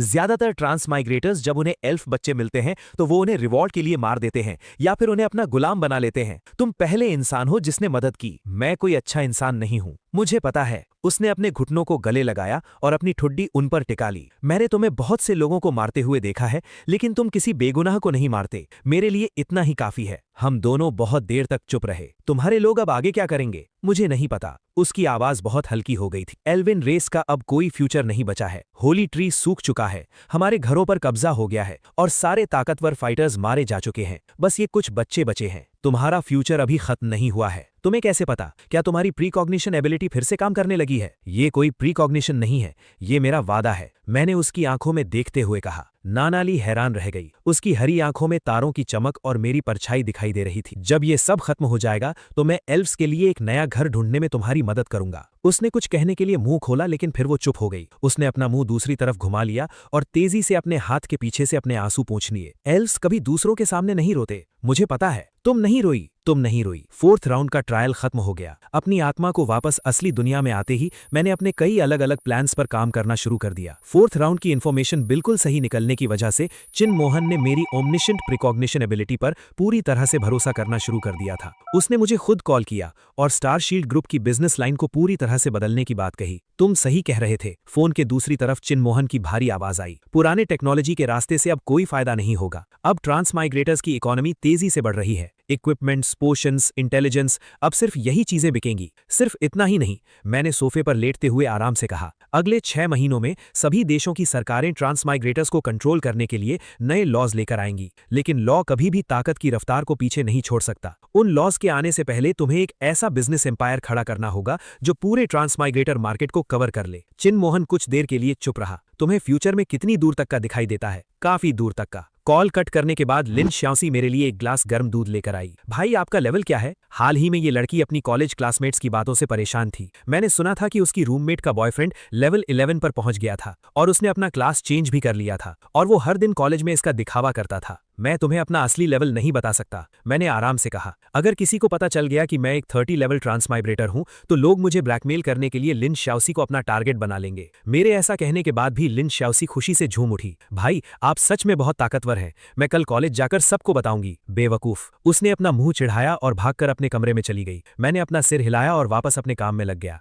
इन्वेस्टमेंट के मामले में स्टार शील्ड ग्रुप के शेयर्स की कीमत मेरी उम्मीद के हिसाब से बढ़ने लगी थी। मेरी यादों के हिसाब से अगले 3 महीनों के अंदर वो पूरे देश में ट्रांसमाइग्रेटर्स की इकोनॉमी को कंट्रोल करने वाली सबसे बड़ी कंपनी बन जाएगी। लेकिन ये तो सिर्फ वो प्लानिंग थी जो सबको दिखाई दे रही थी। छुपकर मैं एक और काम भी कर रहा था, आसपास के इलाकों की खाली पड़ी जमीनों को खरीदना। बहुत सारी ऐसी बेकार जमीनें जिन पर किसी का ध्यान नहीं था। मेरे पास्ट एक्सपीरियंस के हिसाब से अगले 6 महीनों के बाद ब्लू स्टार और स्टार ड्यू वर्ल्ड के बीच डायमेंशनल रिफ्ट्स खुलने वाले थे। उन रिफ्ट्स में से दूसरी दुनिया के मॉन्स्टर्स ब्लू स्टार पर आने वाले थे और वो रिफ्ट्स ठीक उन्हीं जमीनों पर खुलने वाले थे जिन्हें मैं अभी खरीद रहा था। जब वो वक्त आएगा तो ये जमीनें ट्रांसमाइग्रेटर्स के लिए दूसरी दुनिया के मॉन्स्टर्स को शिकार करने की जगह बन जाएंगी और इन जमीनों की कीमत लाखों गुना बढ़ जाएगी। और सबसे बड़ी बात, अगर मैं इन हंटिंग ग्राउंड्स को कंट्रोल करूंगा तो मैं ट्रांसमाइग्रेटर्स के रिसोर्सेज हासिल करने के रास्तों को भी कंट्रोल कर पाऊंगा। यही असली ताकत होगी। दिन बीतते गए। हर महीने के ट्रायल्स के बीच के वक्त में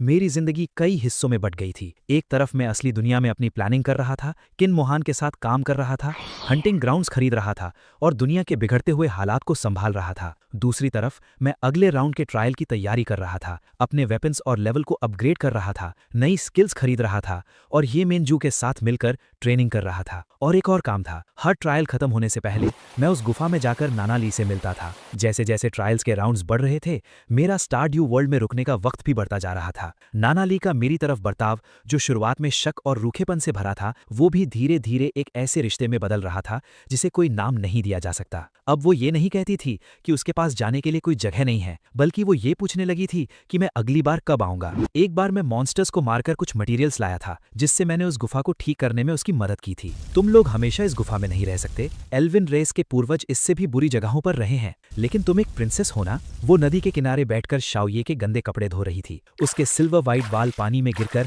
हल्के हल्के बह रहे थे। मुझे नहीं पता कि मैं उसे कितनी देर तक देखता रहा। क्या देख रहे हो? मैंने बिना सिर उठाए पूछा। कुछ नहीं। झूठे। माइंड ड्यून एल्व्स का दिमाग नहीं पढ़ सकता। मैं माइंड ड्यून इस्तेमाल नहीं कर रहा। तो फिर क्या देख रहे हो? तुम्हें कपड़े धोते हुए देखना अच्छा लग रहा है, तुम काफी साफ धोती हो। उसने आखिर में अपना सिर उठाया और अपनी हरी आंखों से मुझे घूरते हुए देखा, लेकिन उसके होंठों पर मुस्कान आ ही गई। ये बोरिंग सी फीलिंग 1000 बार रीबर्थ लेने के बाद भी मुझे इतना सुकून और गर्माहट महसूस नहीं हुई थी। ऐसा लग रहा था जैसे एक बहुत लंबे अंधेरे में अचानक से कोई रोशनी दिखाई दे गई हो। 5वें और 6ठे राउंड के ट्रायल्स खत्म हो चुके थे। मेरा लेवल 50 हो चुका था और मेरे ग्रिम रीपर टैलेंट का 3rd स्टेज भी अनलॉक हो गया था। सोल हार्वेस्ट अब अपने अल्टीमेट फॉर्म में था। जो भी मॉन्स्टर मरेगा उसकी पूरी सोल एनर्जी एब्जॉर्ब कर ली जाएगी और जब ये एनर्जी एक लिमिट तक पहुंच जाएगी तो मैं इसका 4th स्टेज भी अनलॉक कर सकूंगा। उसी वक्त मेरी टीम भी बड़ी होती जा रही थी। किन मोहन ऑफिशियली मेरा साथी बन चुका था और उसका डार्क नाइट टैलेंट अवेकन हो चुका था। 2nd स्टेज पर पहुंचने के बाद मेरे इटर्नल नाइट डोमेन के साथ मिलकर हम दोनों का सामना कोई नहीं कर सकता था। सुजहियान और मूकिंग वान भी हमारी टीम में शामिल हो गए थे। मूकिंग वान का समनर टैलेंट 5th राउंड में अपग्रेड हो गया था, जिससे अब वो ताकतवर एल्फ गार्ड्स को बुला सकती थी। ये मिंजू का गार्डियन टैलेंट तो हमारी टीम की जान था। उसके ऑल स्टैट्स बफ और शील्ड ने टीम फाइट्स में बहुत बड़ा रोल निभाया था। और स्टारड्यू वर्ल्ड में नाना ली अब सिर्फ वो एल्फ प्रिंसेस नहीं थी जिसकी मैंने जान बचाई थी। कई राउंड्स के ट्रायल्स के बाद उसकी ताकत भी बहुत तेजी से बढ़ी थी। एल्विन रॉयल फैमिली के खून की ताकत अब जागने लगी थी। वो अपने आसपास के 100 मीटर के घेरे में हर चीज और नेचर के एलिमेंट्स को कंट्रोल कर सकती थी। और सबसे बड़ी बात, स्टारड्यू वर्ल्ड के बारे में उसे किसी भी ट्रांसमिग्रेटर से ज्यादा पता था। पुराने खंडहर, छुपे हुए खजाने, खतरनाक रास्ते, ये सब राज सिर्फ वहां रहने वाले ही जानते थे, जिसकी वजह से ट्रायल्स हमारे लिए बहुत आसान हो गए थे। उसने मुझे स्टारड्यू वर्ल्ड के कुछ और लोकल लोगों से भी मिलवाया। ड्वार्फ्स का फौज मास्टर आयरन हैमर लैंग, जो बहुत ही गुस्से वाला लाल दाढ़ी वाला ड्वार्फ था। शुरू में वो ट्रांसमिग्रेटर्स को देखते ही अपना हथौड़ा उठा लेता था, लेकिन जब उसे पता चला कि मैंने एल्व्स की मदद की है तो वो मेरे साथ डील करने के लिए मान गया।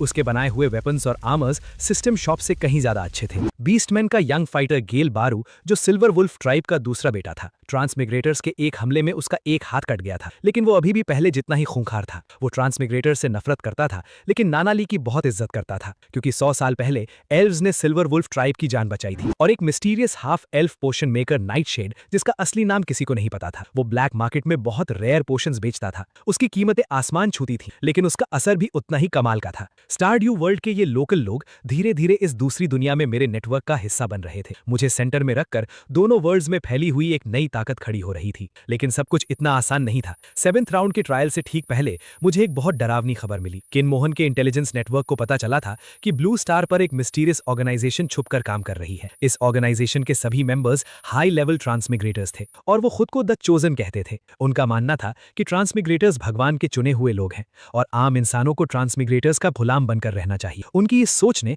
ट्रांसमिग्रेटर्स के बीच एक बहुत बड़ी लहर पैदा कर दी थी। बहुत से ट्रांसमिग्रेटर्स ने सोसाइटी के रूल्स तोड़ना शुरू कर दिया था और अपनी ताकत से आम लोगों को दबाने लगे थे। और सबसे भयानक बात यह थी कि द चोजन के पीछे एंजल्स का हाथ लग रहा था। अगर एंजल्स इस ऑर्गेनाइजेशन को सपोर्ट कर रहे हैं तो इसका मतलब है कि भगवान सिर्फ ट्रायल्स के जरिए इंसानों को मारना ही नहीं चाहते, बल्कि वो बचे हुए लोगों को भी आपस में लड़ाना चाहते हैं। यही भगवान का हमेशा से तरीका रहा है। तुम्हें पता है, मैंने देखा है किन मोहन ने आगे कुछ नहीं कहा। वो अब मेरी फ्यूचर देखने की बात पर शक नहीं करता था। तो अब हम क्या करें? इससे पहले कि वो ताकतवर बने, हमें उन्हें जड़ से खत्म करना होगा। यही एक वजह थी कि मैंने उन जमीनों को खरीदा था। अगर रिसोर्सेज हमारे हाथ में होंगे तो हम सारे ट्रांसमाइग्रेटर ऑर्गेनाइजेशंस की नसें अपने हाथ में रखेंगे। 8th राउंड के ट्रायल के बाद मैंने एक ऐसा फैसला लिया जिसने सबको हैरान कर दिया। मैंने नाना ली को ब्लू स्टार पर लाने का फैसला किया। मेरे ग्रिम रीपर टैलेंट का 3rd स्टेज पूरी तरह से अवेकन हो चुका था। सोल हार्वेस्ट से जमा हुई एनर्जी ने मुझे एक बहुत गहरी पावर का एहसास करा दिया था। Dimensional wall. मेरे 1000 बार रीबर्थ के पास एक्सपीरियंस में आज तक किसी ने भी स्टारड्यू वर्ल्ड के किसी इंसान को ब्लू स्टार पर लाने में कामयाबी नहीं हासिल की थी। ये डायमेंशनल वॉल्स भगवान ने बनाई थी और टेक्निकली इन्हें तोड़ा नहीं जा सकता था।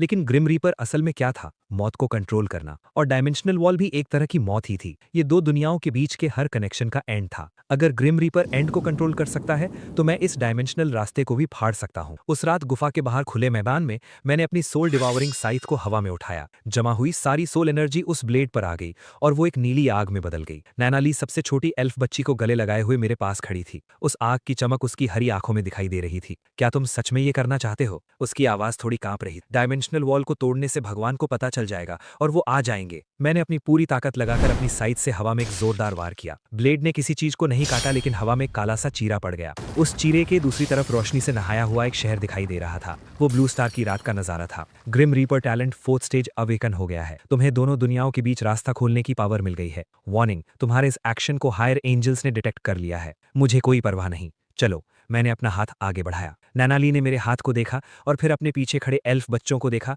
और फिर उसने अपना हाथ मेरे हाथ में रख दिया। मैं डर की वजह से तुम्हारे साथ नहीं जा रही। मुझे पता है मैं इसलिए जा रही हूँ क्योंकि उसने अपनी बात पूरी नहीं की, लेकिन उसने मेरा हाथ बहुत मजबूती से पकड़ा हुआ था। हम सब एक साथ उस चीरे के पार चले गए। ब्लू स्टार पर पहली बार आने के बाद नैनाली का रिएक्शन मेरी उम्मीद से बिल्कुल अलग था। मुझे लगा था कि वो ब्लू स्टार की टेक्नोलॉजी, बड़ी बड़ी बिल्डिंग्स, गाड़ियों और इलेक्ट्रॉनिक चीजों को देखकर हैरान रह जाएगी, लेकिन उसकी नजर इन सब पर नहीं थी। उसने सिर उठाकर आसमान की तरफ देखा। उसका चेहरा कुछ अजीब सा था। यहाँ ट्री ऑफ लाइफ की कोई महक नहीं है। ब्लू स्टार में ट्री ऑफ लाइफ नहीं है। मुझे पता है, बस इसकी आदत नहीं। उसने सिर नीचे किया। यहाँ की हवा एकदम खाली खाली सी लग रही है। ब्लू स्टार में नेचुरल मैजिक सच में स्टारड्यू वर्ल्ड के मुकाबले बहुत कम था। एक एल्फ के लिए जो पूरी तरह से नेचर की पावर पर जिंदा है, ये जगह किसी बंजर रेगिस्तान जैसी थी। तुम्हें इसकी आदत हो जाएगी।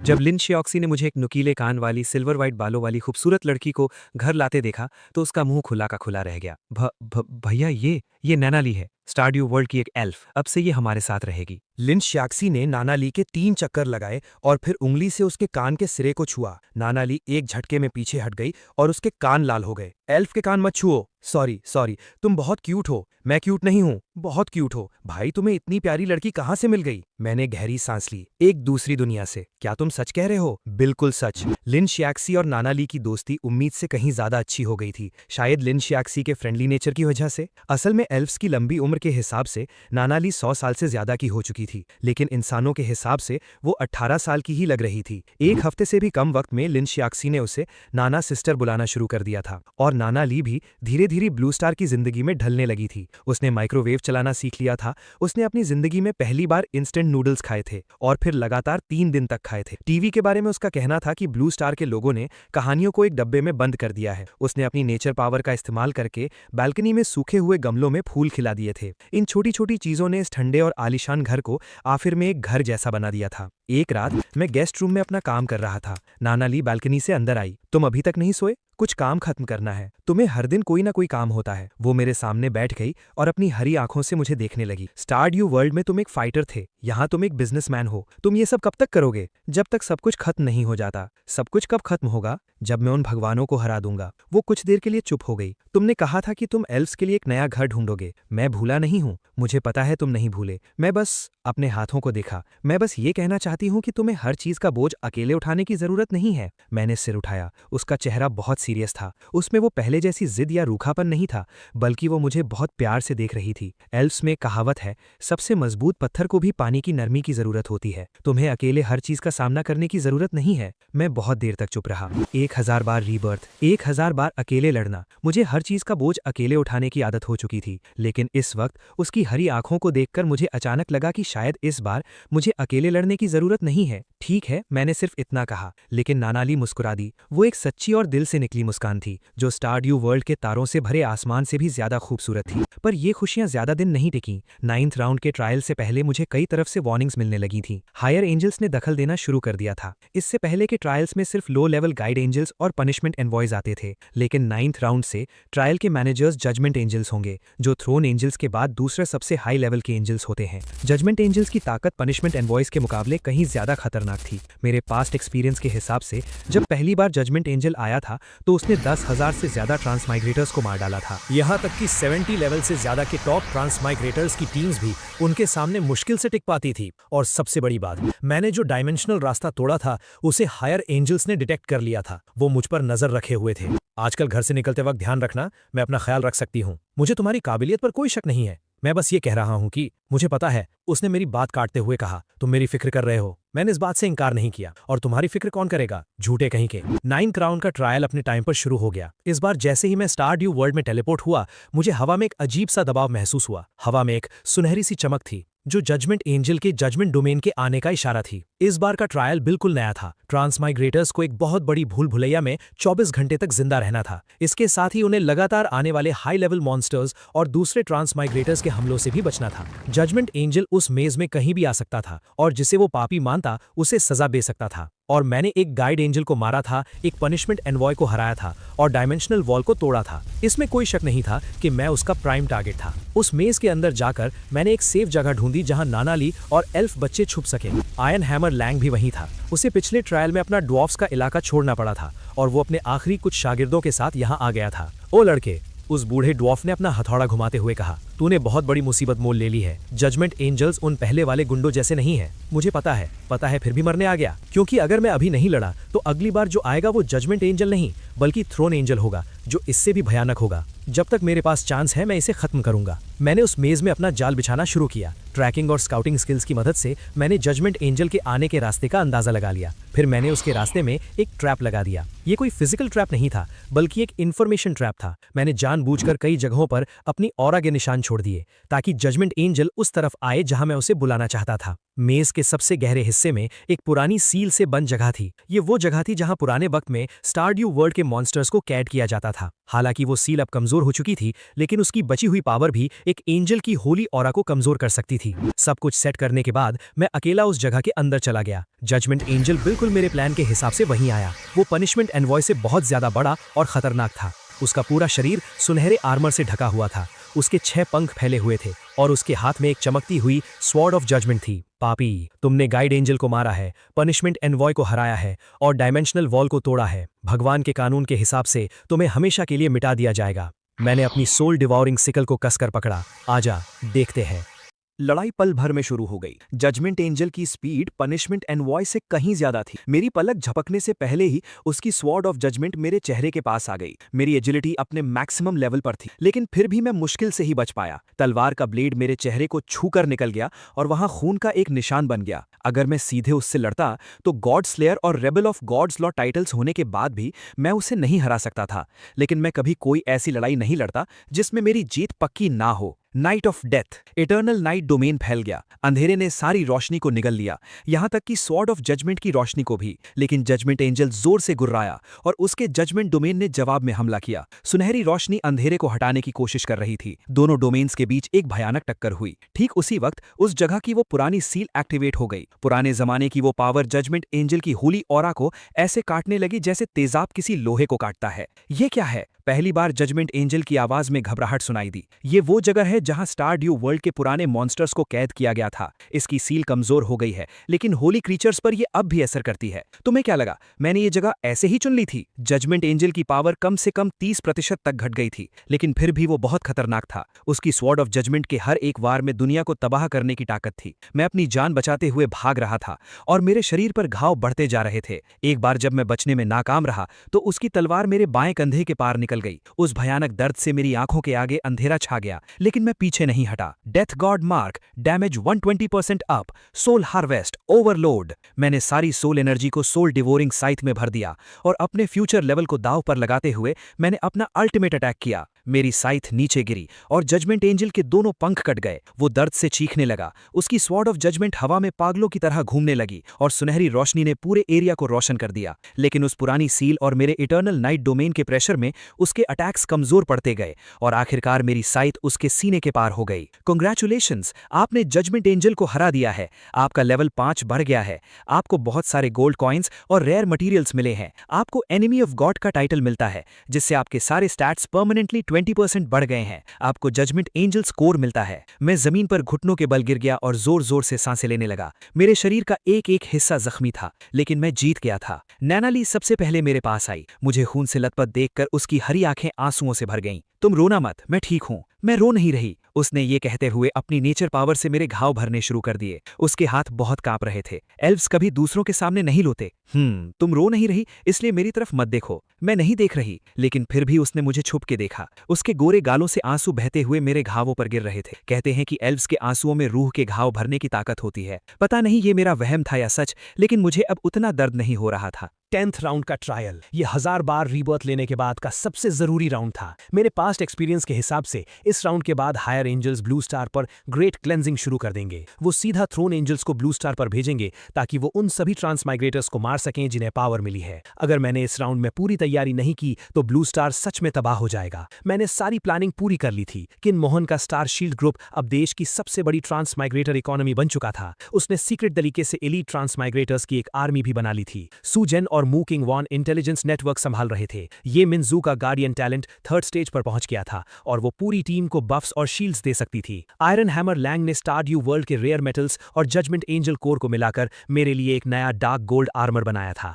गेल बारू ने अपने सिल्वर वुल्फ ट्राइब और स्टारड्यू वर्ल्ड के बाकी लोकल लोगों के साथ मिलकर एक आर्मी तैयार कर ली थी। सब कुछ तैयार था, लेकिन एंजल्स मेरी उम्मीद से कहीं ज्यादा जल्दी आ गए। 10th राउंड शुरू होते ही आसमान में दरारें पड़ने लगी, एक नहीं बल्कि बहुत सारी दरारें, और उन दरारों में से 7 थ्रोन एंजल्स नीचे आए। 7। मेरे पास्ट एक्सपीरियंस में ग्रेट क्लेंजिंग के दौरान सिर्फ 3 थ्रोन एंजल्स आए थे। इस बार उनकी गिनती डबल से भी ज्यादा थी। क्या ये इसलिए हुआ क्योंकि मैंने बहुत कुछ बदल दिया था? बटरफ्लाई इफेक्ट की वजह से फ्यूचर पूरी तरह से बदल गया था। मेरी फ्यूचर देखने की एबिलिटी पहली बार फेल हो गई थी। मेरी 1000 बार रीबर्ट की जानकारी अब किसी काम की नहीं रही थी, लेकिन मेरे पास रुकने का टाइम नहीं था। लड़ाई पल भर में शुरू हो गई। किन मोहन अपनी इलीट आर्मी के साथ 2 थ्रोन एंजल्स से लड़ रहा था। सुजेन और मू किंग वान बाकी ट्रांसमाइग्रेटर्स को संभाल रहे थे। ये मिनजू की शील्ड ने पूरे बैटलफील्ड को कवर कर रखा था और मैं 3 थ्रोन एंजल्स का सामना कर रहा था। मैंने अपना इटर्नल नाइट डोमेन पूरी तरह से खोल दिया था। मेरी सोल स्वॉलोइंग सिकल अंधेरे में चमक रही थी और हर एक बार सोल हार्वेस्ट की पावर से भरा हुआ था। लेकिन थ्रोन एंजल्स की ताकत जजमेंट एंजल्स से कहीं ज्यादा थी। तीनों मिलकर मुझ पर हमला कर रहे थे। लेवल 50+ होने के बाद भी मैं उन तीनों को एक साथ नहीं संभाल पा रहा था।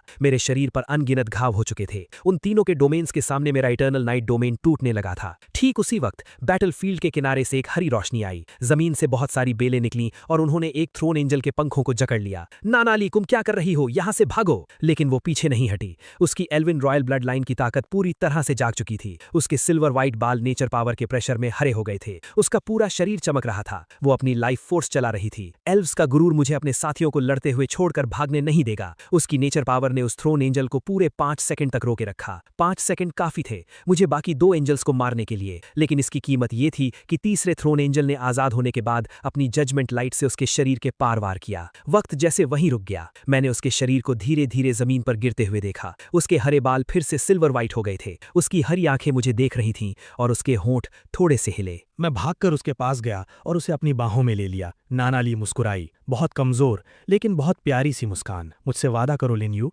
जिंदा रहना। मुझे हमेशा से पता था तुम ही वो प्रोफेसी वाले इंसान हो। उसने अपनी आंखें धीरे धीरे बंद कर लीं। उसकी हरी रोशनी बुझ गई, बिल्कुल स्टारड्यू वर्ल्ड के आखिरी होली ट्री की तरह। उस पल मेरे 1000 बार रीबर्थ की सारी यादें धुंधली हो गई थीं। मेरे अंदर सिर्फ एक ही इमोशन बचा था, गुस्सा। बिल्कुल सच्चा और भयानक गुस्सा जो मेरी रूह की गहराइयों से आ रहा था। मेरी सोल डिवाउरिंग साइट मेरे हाथ में जोर से कांपने लगी। उस पर बने सारे रून्स चमकने लगे। ब्लेड से नीली आग निकलने लगी। सोल हार्वेस्ट से जमा की हुई सारी एनर्जी एक ही पल में फूट पड़ी। Grim reaper talent ultimate stage, gates of the underworld. मेरे शरीर से अंधेरा निकला। ये एटर्नल नाइट डोमेन जैसा नहीं था, बल्कि ये उससे कहीं ज्यादा भयानक पावर थी, जैसे खुद मौत यहां आ गई हो। गेट्स ऑफ द अंडरवर्ल्ड खुल गए और मौत की दुनिया का रास्ता सामने आ गया। इस डोमेन के अंदर हर जिंदा चीज की मौत पक्की थी। जो भी ग्रिम रीपर से कमजोर होगा उसकी जान तुरंत ले ली जाएगी। वो थ्रोन एंजल जिसने नानाली को मारा था, उसका शरीर गेट्स ऑफ द अंडरवर्ल्ड खुलते ही फटने लगा। वो डर के मारे भागना चाहता था, लेकिन उस भयानक पावर ने उसे वहीं जकड़ लिया। अब बहुत देर हो चुकी है। मेरी साइथ चली और वो थ्रोन एंजल राख में बदल गया। लेकिन गेट्स ऑफ द अंडरवर्ल्ड की एक और एबिलिटी भी थी, सोल सील। इस पावर से ग्रिम रीपर मरे हुए इंसान की रूह को पकड़कर किसी चीज में कैद कर सकता था, ताकि वो ना मिटे और ना ही रीबर्थ ले। मैंने अपनी साइथ को जमीन में गाड़ दिया और अपने हाथ जोड़े। वो नीली आग लाखों धागों में बदल गई और नानाली के शरीर से लिपट गई। उसकी रूह, एक हरे रंग का छोटा सा सितारा, उसके शरीर से धीरे धीरे बाहर आया। मैंने उसे बहुत प्यार से अपने हाथों में लिया और फिर उसे जजमेंट एंजल कोर के अंदर कैद कर दिया। उस कोर पर हरे रंग की लाइनें बन गईं, जैसे कोई दिल धीरे धीरे धड़क रहा हो, मेरा इंतजार करना। मैंने उस कोर को अपने सीने पर लगा लिया, बिल्कुल अपने दिल के पास, और फिर मैं मुड़कर बाकी बचे हुए थ्रोन एंजल्स की तरफ देखने लगा। तुम सब, चाहे तुम भगवान ही क्यों ना हो, तुम्हें इसकी कीमत चुकानी पड़ेगी। उस लड़ाई के बाद सारे 7 थ्रोन एंजल्स मारे गए थे, लेकिन हमारा नुकसान बहुत ज्यादा था। ट्रांसमिटर्स की आधी आर्मी मारी गई थी। किन मुहान बहुत बुरी तरह घायल था और सू जहन का एक हाथ कट चुका था। ये मिनजू ने शील्ड को बनाए रखने के लिए अपनी सारी पावर लगा दी थी और वो 3 दिन 3 रात तक बेहोश रही थी। लेकिन सबसे बड़ा नुकसान मेरे सीने पर लटका हुआ वो कोर था, जो एक सोए हुए सितारे की तरह हल्की हरी रोशनी दे रहा था। ब्लू स्टार पर वापस आने के बाद लिन शियाओजी मुझे देखकर मेरे गले लग गई। भाई आप ठीक हैं? न्यूज में आ रहा है कि कुछ बहुत बुरा हुआ है। फिर उसने मेरे चेहरे की तरफ देखा। मेरा चेहरा पहले जैसा नहीं था। वो ठंडा या शांत नहीं था, बल्कि उसमें एक ऐसा खालीपन था जो उसने पहले कभी नहीं देखा था। नाना दीदी कहाँ हैं? मैं बहुत देर तक चुप रहा। वो अभी सो रही हैं। लिन शियाओजी ने मेरे सीने पर लटके हुए उस कोर को देखा और वो सब कुछ समझ गई। उसने मुझसे और कुछ नहीं पूछा, बस मुझे कसकर गले लगा लिया। उसके बाद के दिन बहुत लंबे थे। मैंने अपनी सारी ताकत सिर्फ 2 चीज़ों में लगा दी। पहला, अपनी आर्मी को बड़ा करना ताकि मैं भगवानों के साथ फाइनल बैटल कर सकूं, और दूसरा, नाना ली को जिंदा करने का तरीका ढूंढना। सोल सील सिर्फ एक टेम्पररी सोल्यूशन था। उसकी रूह उस कोर में सेव थी। वो मिटेगी नहीं, लेकिन वो जाग भी नहीं सकती थी। उसे सच में जिंदा करने के लिए मुझे कोई ऐसा तरीका ढूंढना था जो उसका शरीर वापस बना सके और उसकी रूह को उसमें पूरी तरह से मिला सके। स्टारड्यू वर्ल्ड की पुरानी किताबों में एक लेजेंड था, seed of the tree of life. Elves का होली ट्री 100 साल पहले सूख गया था, लेकिन कहते हैं कि सूखने से पहले उसने एक बीज छोड़ा था। उस बीज में स्टारड्यू वर्ल्ड की सबसे पुरानी और ताकतवर लाइफ पावर थी। वो किसी भी चीज को दोबारा बना सकता था, लेकिन किसी को नहीं पता था कि वो बीज कहाँ है। मैंने उसे ढूंढना शुरू किया। हर राउंड के ट्रायल में अपने जरूरी मिशंस और लेवल अप करने के अलावा मैं स्टारड्यू वर्ल्ड में उस बीज को ढूंढता रहा। आयन हैमर लैंग ने मुझे ड्वार्फ्स की पुरानी लाइब्रेरी में जाने दिया। गेल बारू मुझे बीस्टमैन के फॉरबिडन एरिया में ले गया। नाइटशेड ने भी मुझे कुछ क्लूज दिए। उसी वक्त ब्लू स्टार के हालात भी बहुत तेजी से बदल रहे थे। द ग्रेट क्लेंजिंग के बाद द चोजन ऑर्गेनाइजेशन और भी बड़ी हो गई थी। उनका कहना था कि द ग्रेट क्लेंजिंग इस बात का सबूत है कि ट्रांसमाइग्रेटर्स को एंजल से लड़ने के लिए एक साथ आना होगा, लेकिन उनका असली मकसद ट्रांसमाइग्रेटर्स पर कब्जा करना था। किन मोहान का स्टार शील्ड ग्रुप और द चोजन ऑर्गेनाइजेशन एक दूसरे के आमने सामने आ गए थे। दुनिया भर की सरकारों को भी अब समझ आ गया था कि ट्रांसमाइग्रेटर्स कितने खतरनाक हो सकते हैं। उन्होंने ट्रांसमाइग्रेटर्स को कंट्रोल करने के लिए स्पेशल फोर्सेस बनाई, लेकिन ट्रांसमाइग्रेटर्स की भयानक पावर्स के सामने मिलिट्री के हथियार भी बेकार थे। ब्लैक साइथ के तौर पर मेरी पहचान अब सबको पता चल चुकी थी। एक लेवल 60 ग्रिम रीपर जिसने थ्रोन एंजल्स को हराया था। ट्रांसमाइग्रेटर्स और आम इंसान दोनों मुझे इस दुनिया का सबसे ताकतवर इंसान मानते थे। द चोजन ने मुझे टेस्ट करने के लिए कई बार अपने आदमी भेजे। मेरा जवाब बहुत सीधा था, उन्हें मार दो, किसी को जिंदा मत छोड़ना। उस दौरान ये मिंजू हमेशा मेरे साथ रही। उसे नाना ली के बारे में पता था और वो ये भी जानती थी कि मैं हर दिन उस कोर को अपने हाथ में लेकर उस सोई हुई लड़की से बातें करता था। एक रात मैं बालकनी के शीशे के सामने बैठा था। वो मेरे पास आई। तुम ठीक हो? मैं ठीक नहीं हूं। वो मेरे पास बैठ गई। तुम्हें पता है, जब मैं तुमसे पहली बार मिली थी तो मुझे लगा था कि तुम बाकियों से अलग हो। तुम्हें सब कुछ पता रहता था, तुम फ्यूचर देख सकते थे, लेकिन तुम कभी खुश नहीं दिखते थे। लेकिन फिर जब मैंने तुम्हें नाना ली के साथ देखा, तब तुम मुझे एक जिंदा इंसान लगे। तुम हंसते थे, मजाक करते थे और उसके लिए फालतू के काम करते थे, जैसे उसकी गुफा ठीक करना। सिर्फ उसी वक्त तुम अपने असली रूप में होते थे। उसकी आवाज बहुत धीमी थी, जैसे वो डर रही हो कि कहीं कुछ टूट ना जाए। मैंने उसकी तरफ देखा। ये मिंजू ने एक हल्की सी मुस्कान दी, लेकिन उसकी आंखें लाल थीं। गलत मत समझना, मैं तुम्हें प्रपोज नहीं कर रही हूं। मैं बस ये कहना चाहती हूं कि तुम उसे वापस लाने का कोई ना कोई तरीका जरूर ढूंढ लोगे। तुम वो रीबोर्न इंसान हो ना? अरे नहीं, मेरा मतलब है तुम वो इंसान होना जो फ्यूचर देख सकता है। वो गलती से सच बोलने ही वाली थी, लेकिन मैंने ऐसा दिखाया जैसे मैंने कुछ सुना ही नहीं। Thank you मिंजू। थैंक्स किस बात का? वो खड़ी हो गई और अपनी आंखों को जोर से मला। मैं तुम्हारे लिए कॉफी लेकर आती हूँ। वो किचन में गई और वहां से उसके रोने की हल्की हल्की आवाजें आने लगीं, जो जल्द ही केटल की आवाज में दब गईं। उस रात मैंने उस कोर को हाथ में लेकर बहुत देर तक बातें की। नाना ली, क्या तुम सुन रही हो? मेरा इंतजार करना, मैं seed of the tree of life जरूर ढूंढूंगा। उस कोर की हरी रोशनी हल्की सी चमकी, जैसे वो मुझे जवाब दे रही हो। 12th राउंड का ट्रायल, ये वो राउंड था जिसमें मुझे seed of the tree of life के बारे में क्लू मिला था, और ये क्लू एक ऐसी जगह से मिला था जिसके बारे में मैंने कभी सोचा भी नहीं था। स्टारड्यू वर्ल्ड का अबिस। अबिस स्टारड्यू वर्ल्ड की सबसे खतरनाक जगह थी। कहा जाता था कि ये भगवान की दुनिया बनाने के वक्त का एक घाव है। यहाँ सबसे पुराने और सबसे खतरनाक मॉन्स्टर्स रहते थे। यहाँ तक कि एंजल्स भी वहाँ जाने से डरते थे। लेकिन ड्वार्फ्स की लाइब्रेरी के हिसाब से एल्व्स का होली ट्री इसलिए सूखा था क्योंकि उसकी जड़ें अबिस में चली रही थीं,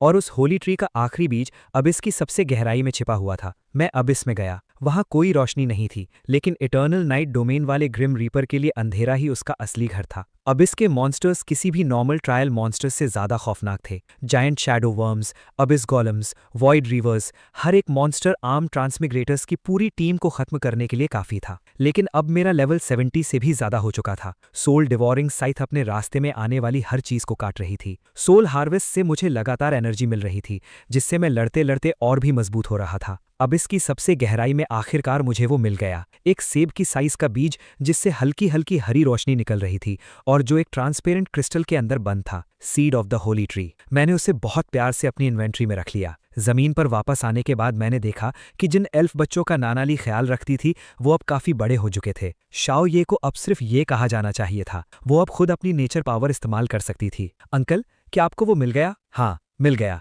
तो क्या अब नाना ली दीदी उठ जाएंगी? बहुत जल्दी। उसे जिंदा करने की रस्म स्टारड्यू वर्ल्ड और ब्लू स्टार के बाउंड्री पर होनी थी, ठीक उसी जगह है जहां से मैंने डायमेंशनल वॉल को तोड़ा था। दोनों दुनियाओं की पावर वहां एक साथ मिल रही थी। किन मोहान, मू चिंगवान, ये मिंजू, मेरे सारे टीममेट्स वहां मौजूद थे। आयरन हैमर लैंग, गेल बारू, नाइट शेड, स्टारड्यू वर्ल्ड के मेरे सारे एलाइज भी आ गए थे। एल्फ बच्चों ने गोल घेरा बनाया और अपनी नेचर पावर से लाइफ एनर्जी देनी शुरू की। मैंने उस seed of the Holi tree को मिट्टी में दबाया और फिर उस कोर को, जिसमें नानाली की रूह कैद थी, उस बीज के ऊपर रख दिया। Gates of the underworld. लेकिन इस बार मैं किसी की जान लेने नहीं, बल्कि जान वापस करने आया था। गेट्स ऑफ द अंडरवर्ल्ड की पावर उल्टी दिशा में काम करने लगी। वो नीली आग एक बहुत ही प्यारी और नर्म रोशनी में बदल गई और उसने उस कोर और बीज को अपनी बाहों में ले लिया। Seed of the Holi tree ने उगना शुरू किया। एक छोटा सा हरा पौधा मिट्टी से बाहर निकला और देखते ही देखते वो बड़ा होने लगा। उसकी डालियां और पत्ते एक बहुत ही गर्म और सुकून देने वाली रोशनी फैला रहे थे, जैसे वो किसी को गले लगा रहे हो। उस कोर की हरी रोशनी और तेज हो गई और फिर वो टूट गया। एक रोशनी का साया उस दरार से बाहर आया